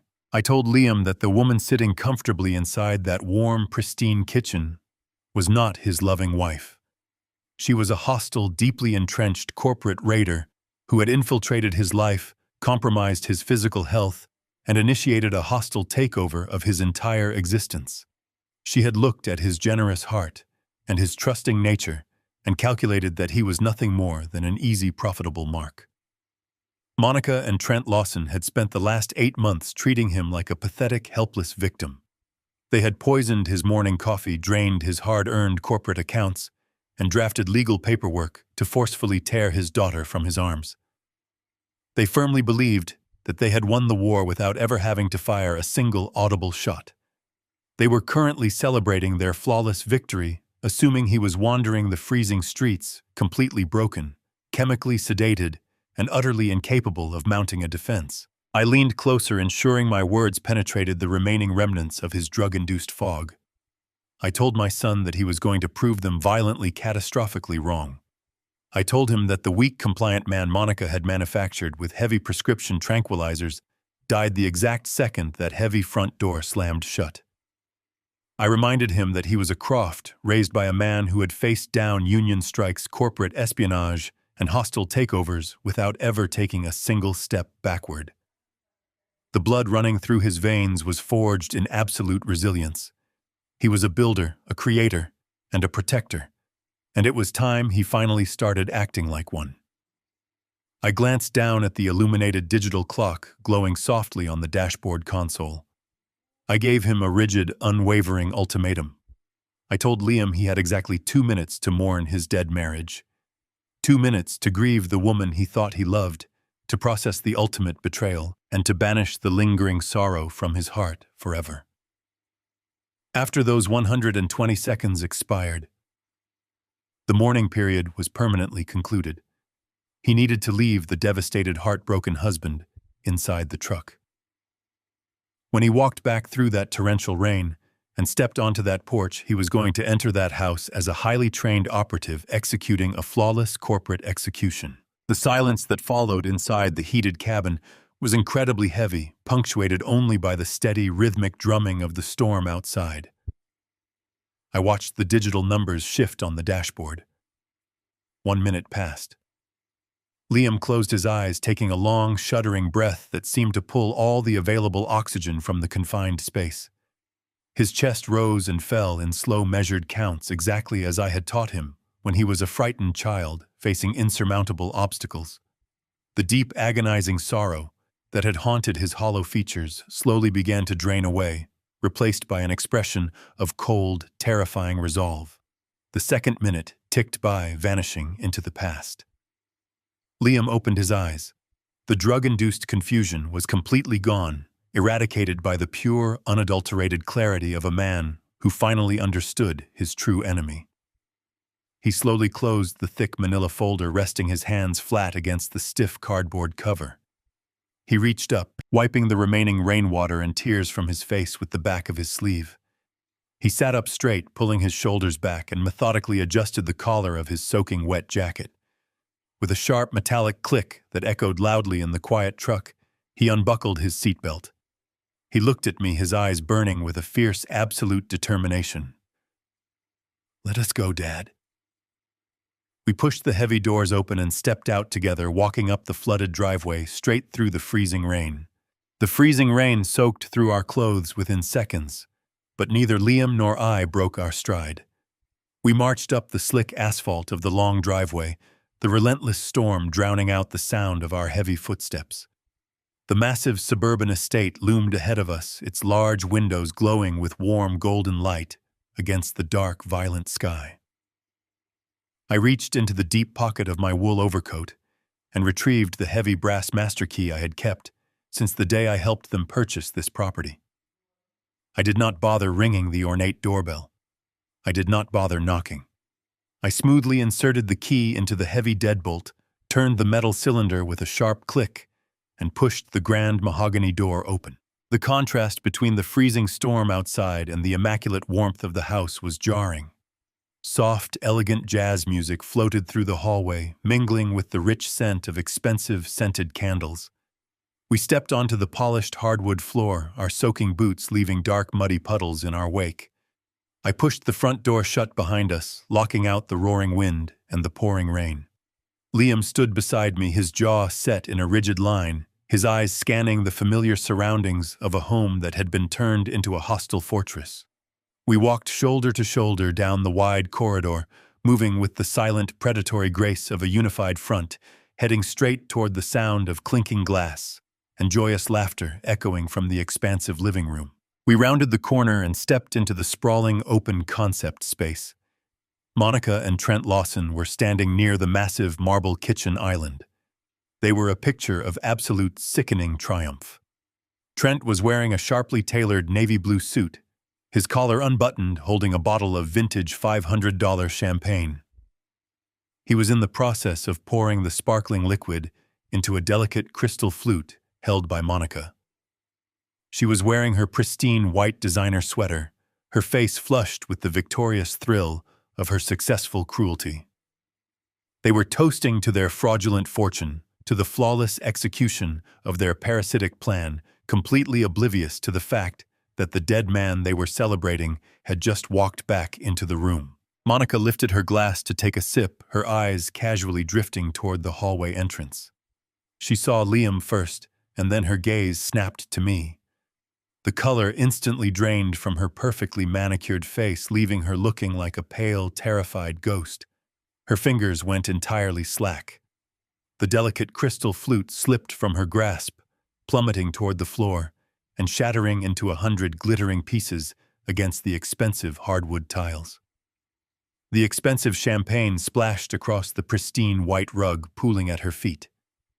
For a fraction of a second, the entire room descended into a heavy, suffocating silence, broken only by the soft jazz music playing from the hidden speakers, and then the panic finally registered. Monica took a sudden, frantic step backward, her voice rising into a shrill, hysterical pitch that completely shattered the sophisticated illusion she had maintained for years. She began screaming, throwing a trembling hand toward the front door. Get out! She shrieked, her eyes wide with a frantic, desperate terror.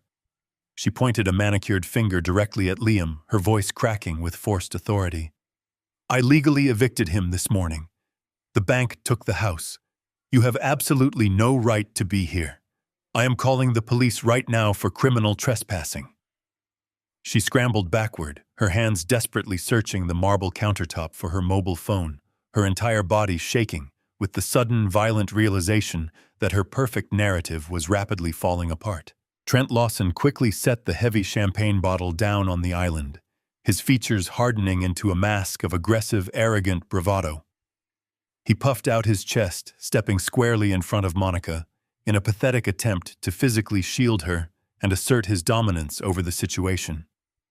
He looked at me, a man decades his senior, and clearly made a severe miscalculation regarding my physical capabilities. He sneered, taking 2 aggressive steps forward, invading my personal space in an attempt to physically intimidate me. He told me I needed to listen to the lady, turn around, and walk my fragile bones right back out into the freezing rain, before he decided to personally throw me off the front porch. He had absolutely no idea who he was speaking to. He saw an old, wealthy grandfather in a wet coat. He did not see the hardened combat veteran beneath the tailored wool.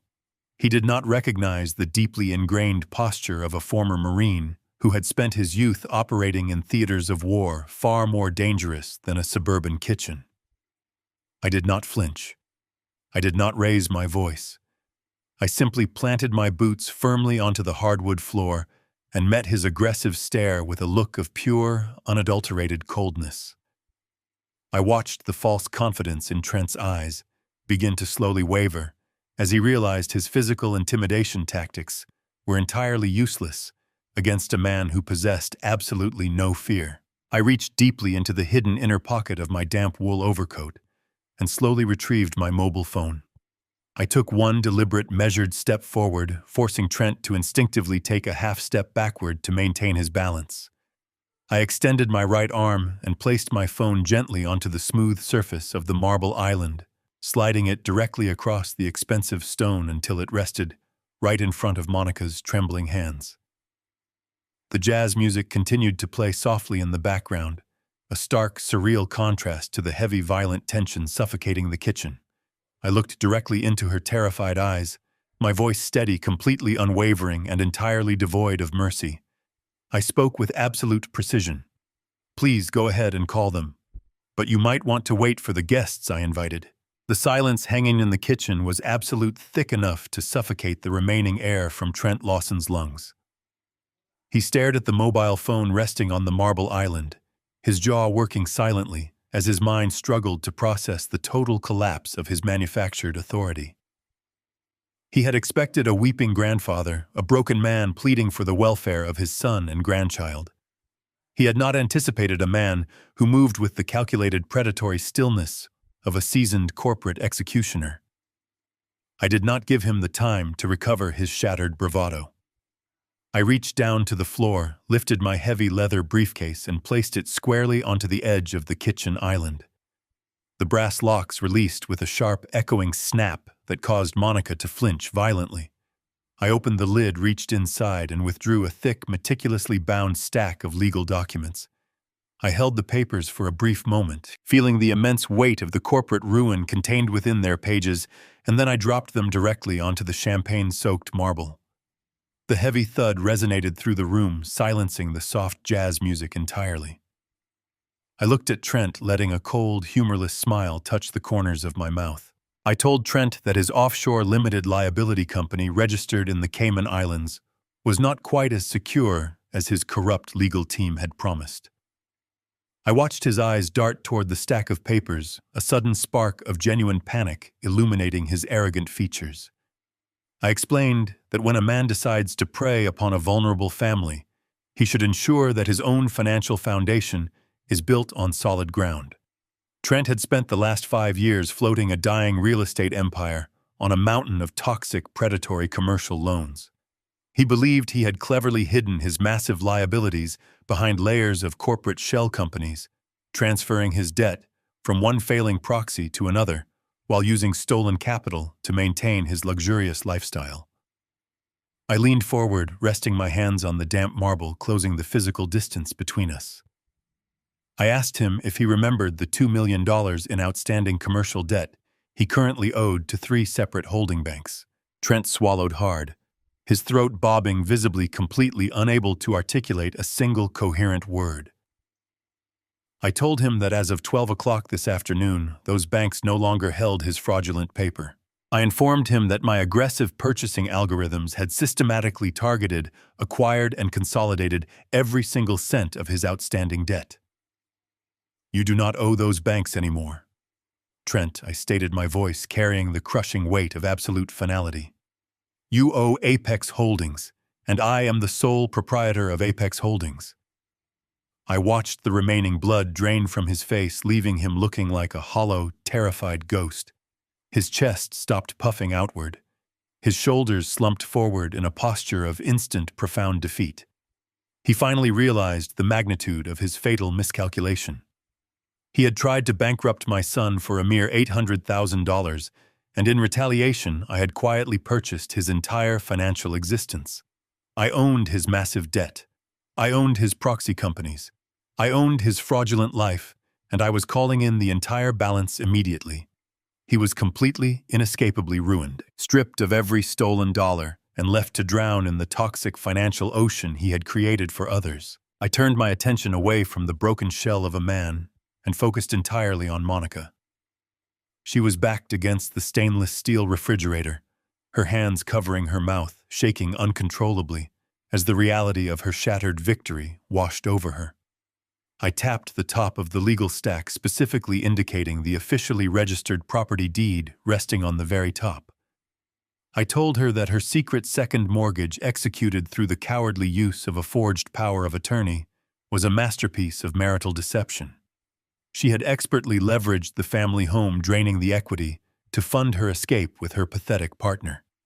She genuinely believed she was walking away with a clean, multi-million-dollar property and a pocket full of untraceable cash. I informed her that she was walking away with absolutely nothing. I explained that the blind Delaware shell corporation that had quietly purchased the foreclosed debt on this property was also a direct subsidiary of Apex Holdings. I was the bank. I was the landlord. I was the absolute owner of the ground she was currently standing on. The house belonged to me, and her presence was now no longer required. Monica let out a sharp, breathless gasp, her knees buckling slightly as the structural pillars of her reality violently collapsed. She had weaponized my generosity, weaponized the legal system, and weaponized her husband's love, confident that her malice would go entirely unpunished. Now she was staring at the undeniable proof of her absolute destruction. She looked past me, her tear-filled eyes seeking out Liam, desperately hoping to find a shred of the compliant, chemically sedated victim she had so easily manipulated. But Liam was no longer a victim. He stood tall directly behind me, his wet clothes clinging to his frame, his jaw set in a line of hardened steel. The horrific toxicology report I had shown him in the truck had burned away every trace of his lingering doubt. He did not look at her with sorrow or heartbreak. He looked at her with the cold, unyielding judgment of a man who had finally recognized the monster wearing his wife's face. The total shift in power was absolute and undeniable. Trent opened his mouth, raising a trembling hand in a desperate, pathetic attempt to negotiate a surrender that was never going to happen. He tried to formulate a sentence, a desperate plea to halt the impending corporate slaughter, but the words died in his throat. Before he could emit a single sound, heavy footsteps echoed loudly on the porch. Before he could emit a single sound, heavy footsteps echoed loudly on the porch. The heavy mahogany door, which I had deliberately left resting slightly ajar against the wooden frame, was suddenly pushed completely open. The bitter wind howled through the grand entryway, carrying the harsh driving rain across the polished hardwood floors. Standing in the threshold, perfectly illuminated by the dim outdoor sconces, was Victor Russo. My longtime legal counsel did not look like a man arriving for a social visit. He wore a heavy black trench coat, his silver hair perfectly combed. Despite the torrential storm, his face carved from absolute granite. He stepped into the foyer with the kind of calculated predatory grace that commanded immediate attention. But Victor did not arrive alone. Flanking him on either side, moving with a disciplined, synchronized, tactical precision, were three imposing figures. They wore dark, heavy windbreakers emblazoned with the unmistakable bright yellow lettering of the Federal Bureau of Investigation. The air in the luxurious kitchen instantly vanished, replaced by a suffocating, freezing vacuum. The soft jazz music playing from the hidden speakers seemed to mock the absolute gravity of the moment. The lead federal agent, a very tall, broad-shouldered man with a closely cropped military haircut and a face entirely devoid of emotion, stepped past Victor and walked directly into the center of the open concept living space.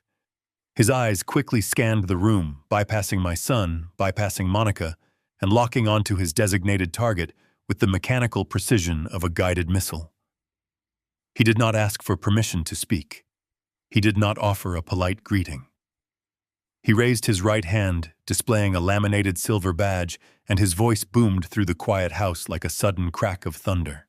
Trent Lawson, the agent, announced, his tone flat and unyielding. "You are hereby placed under federal arrest.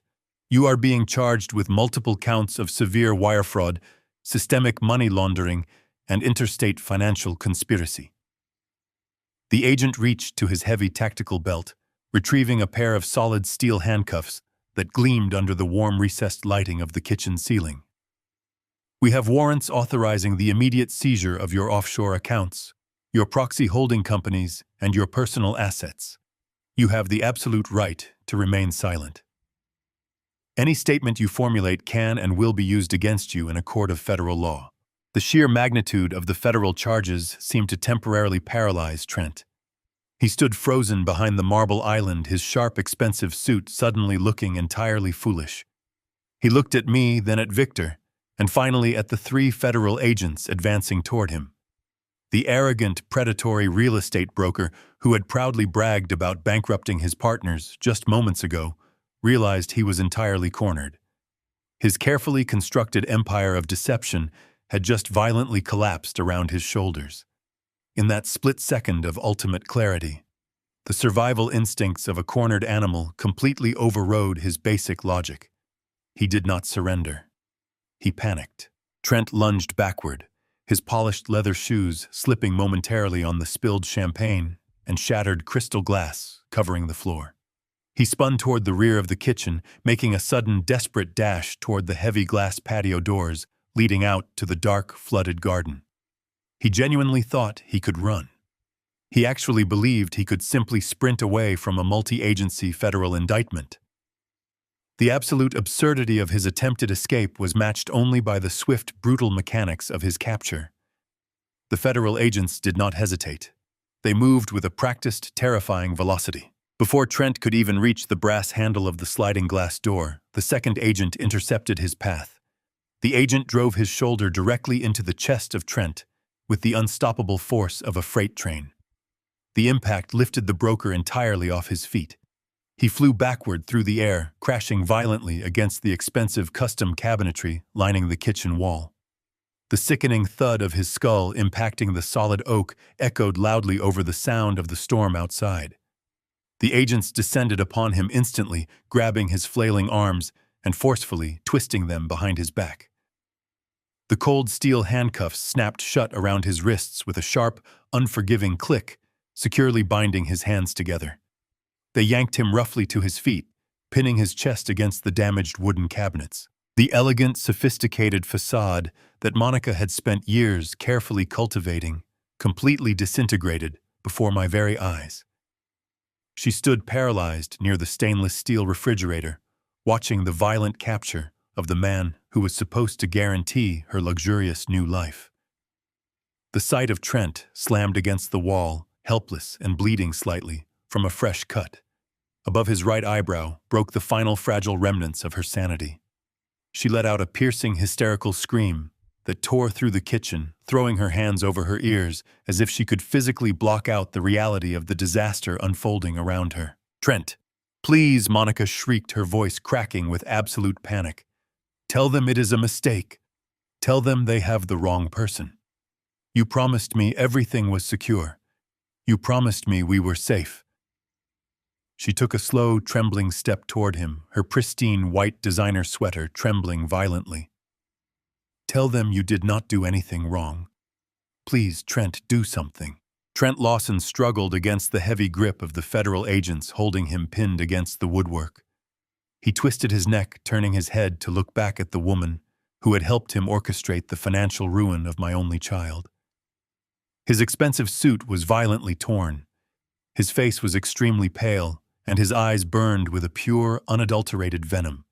He bared his teeth, abandoning all pretenses of affection or partnership.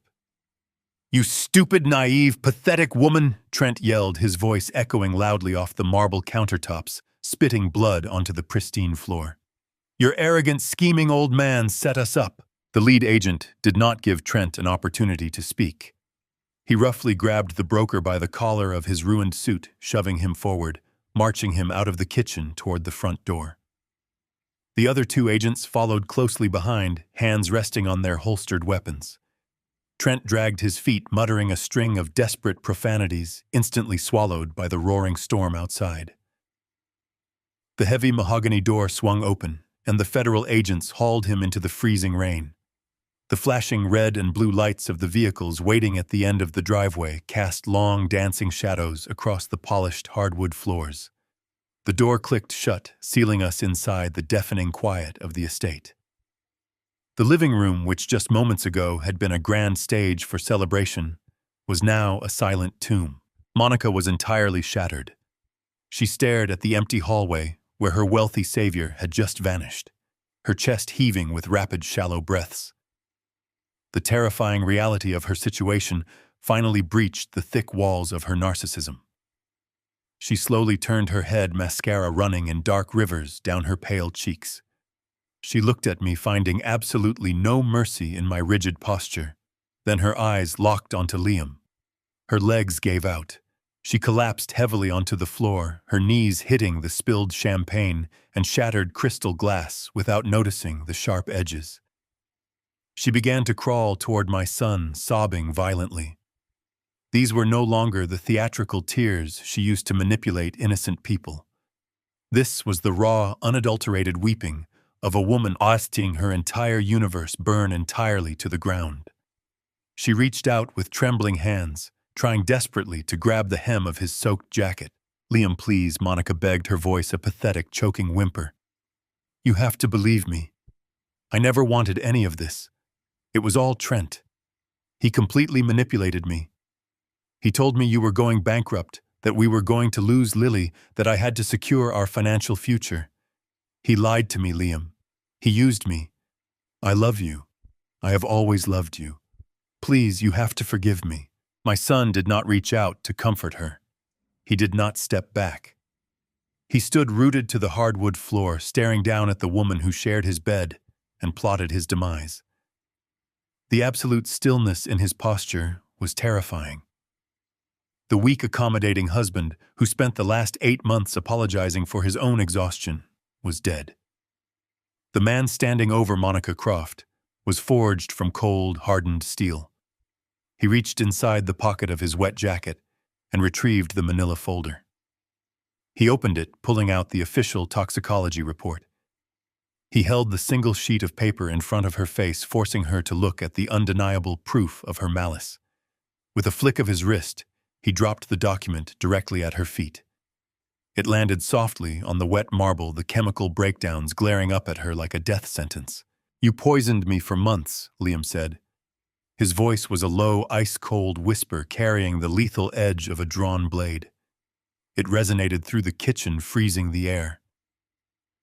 "You drugged my morning coffee. You fed me tranquilizers. You watched me struggle to stay awake, watched me doubt my own sanity, and told me I was just stressed. You tried to steal my company, my house, and my daughter." Monica stared at the toxicology report, her jaw trembling violently. The last desperate lie finally died in her throat.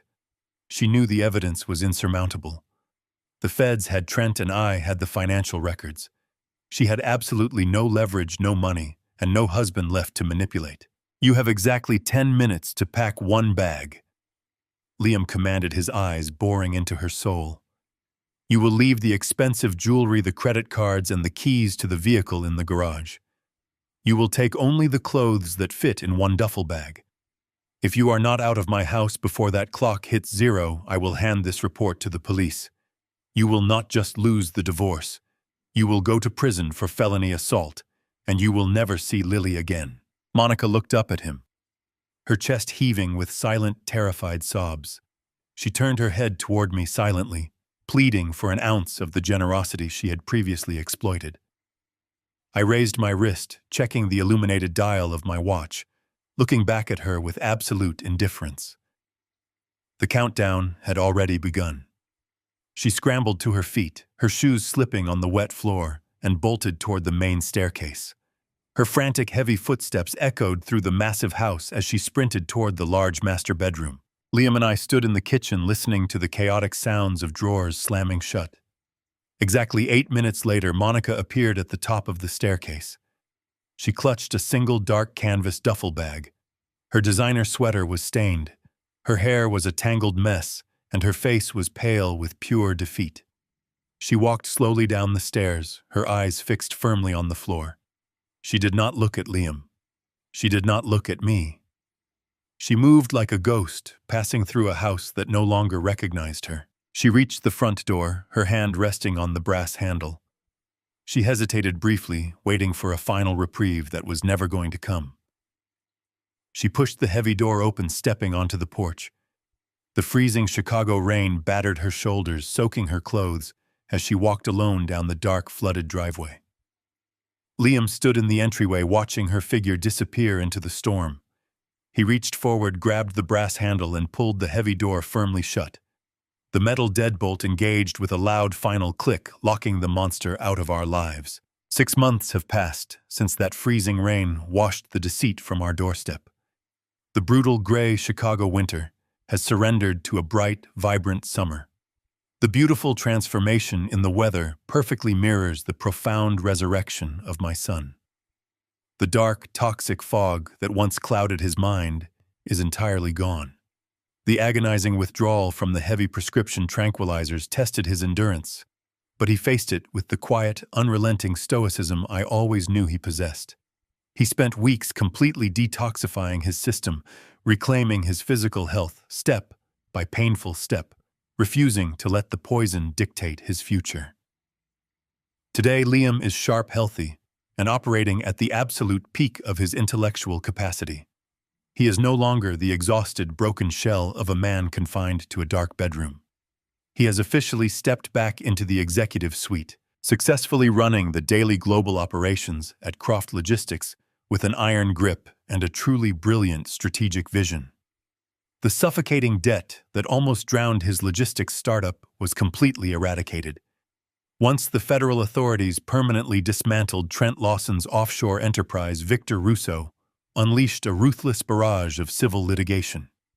We successfully recovered the entire $800,000 from the seized funds of that busted limited liability company. Liam utilized every single recovered dollar to stabilize his business, reward his loyal vendors, and secure his legacy. As for the treacherous, scheming architects of our misery, the justice system executed its mandate with flawless, devastating precision. Trent Lawson is currently sitting in a maximum security federal penitentiary, serving a lengthy sentence for massive wire fraud and systemic money laundering, permanently stripped of his broker licenses and his ill-gotten wealth. Monica faced a reckoning far worse than federal prison. During the heavily publicized divorce proceedings, Victor presented the irrefutable medical evidence. The official toxicology reports, combined with the sworn testimonies of the investigative team, painted a horrifying portrait of systemic calculated abuse. The presiding judge was absolutely appalled by her utter lack of humanity.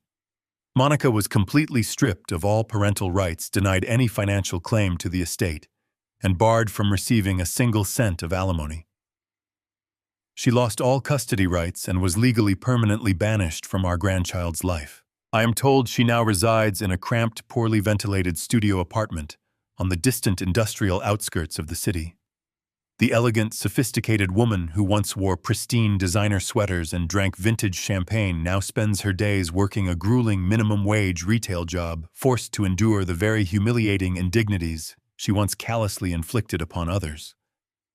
Her luxurious new life vanished before it ever truly began. I am currently sitting in a comfortable wicker chair on the expansive back patio of the Lincoln Park house, letting the warm summer sun beat down on my shoulders. The sprawling green lawn is now perfectly manicured, a stark, beautiful contrast to the flooded, chaotic battlefield it was 6 months prior. I am watching Lily run joyously through the oscillating garden sprinklers, her bright, unburdened laughter echoing loudly through the warm afternoon air. She is completely safe, secure, and entirely insulated from the dark corporate warfare that almost stole her innocent future. The heavy sliding glass door opens smoothly behind me, and Liam steps out onto the stone patio. He walks over and hands me a large, steaming ceramic cup of dark black coffee. He takes a seat in the chair beside me, leaning back and stretching his legs, watching his beautiful daughter play in the sparkling water. We sit together in a comfortable, deeply understood silence. We do not talk about the betrayal anymore. We do not discuss the forged documents, the secret mortgages, or the agonizing nights of deep uncertainty. There is absolutely no need to revisit the darkness. We faced the absolute worst of human deception, we stood our ground, and we survived it together. I take a very slow, deliberate sip of the bitter coffee, watching the bright sunlight catch the water droplets on the green grass. I look at my son, seeing the immense strength and unyielding resilience of a man who has successfully reclaimed his rightful place in the world. He has learned the hardest, most vital lesson of his entire life, a terrible, unforgiving lesson paid for in blood betrayal and quiet endurance. In business and in life, you never let the enemy know exactly what you are thinking. And above all else, never ever touch the family of an old man who has nothing left to lose. To the dedicated fathers, mothers, and grandparents. Listening to my story today, I leave you with a solemn piece of vital advice born from profound pain and hard-earned experience. Trust your instincts entirely. When the people you fiercely love begin to mysteriously fade away, when the circumstances surrounding them no longer align with the absolute truth, do not ignore the silent warning alarms ringing loudly in your heart. Abusers and manipulators always rely heavily on your silence, your politeness, and your inherent willingness to look the other way. Do not ever give them that luxurious advantage. Stand up bravely, ask the difficult questions, and be the relentless, unyielding protection your vulnerable family desperately needs. Remember that true strength is never measured by the volume of your voice, but by the absolute certainty of your actions. Did you like my story, and which city are you currently listening from? Let us meet in the comments section below. If you genuinely liked the story, you can support me by sending a generous super thanks so I can keep bringing more incredible stories like this. Thank you so much for your sweet, ongoing support. I am looking forward to reading your comments on the story. On the screen, you can see 2 new life stories that I highly recommend. There is so much more content on my channel. Do not forget to subscribe right now. See you in the next life story. With love and respect.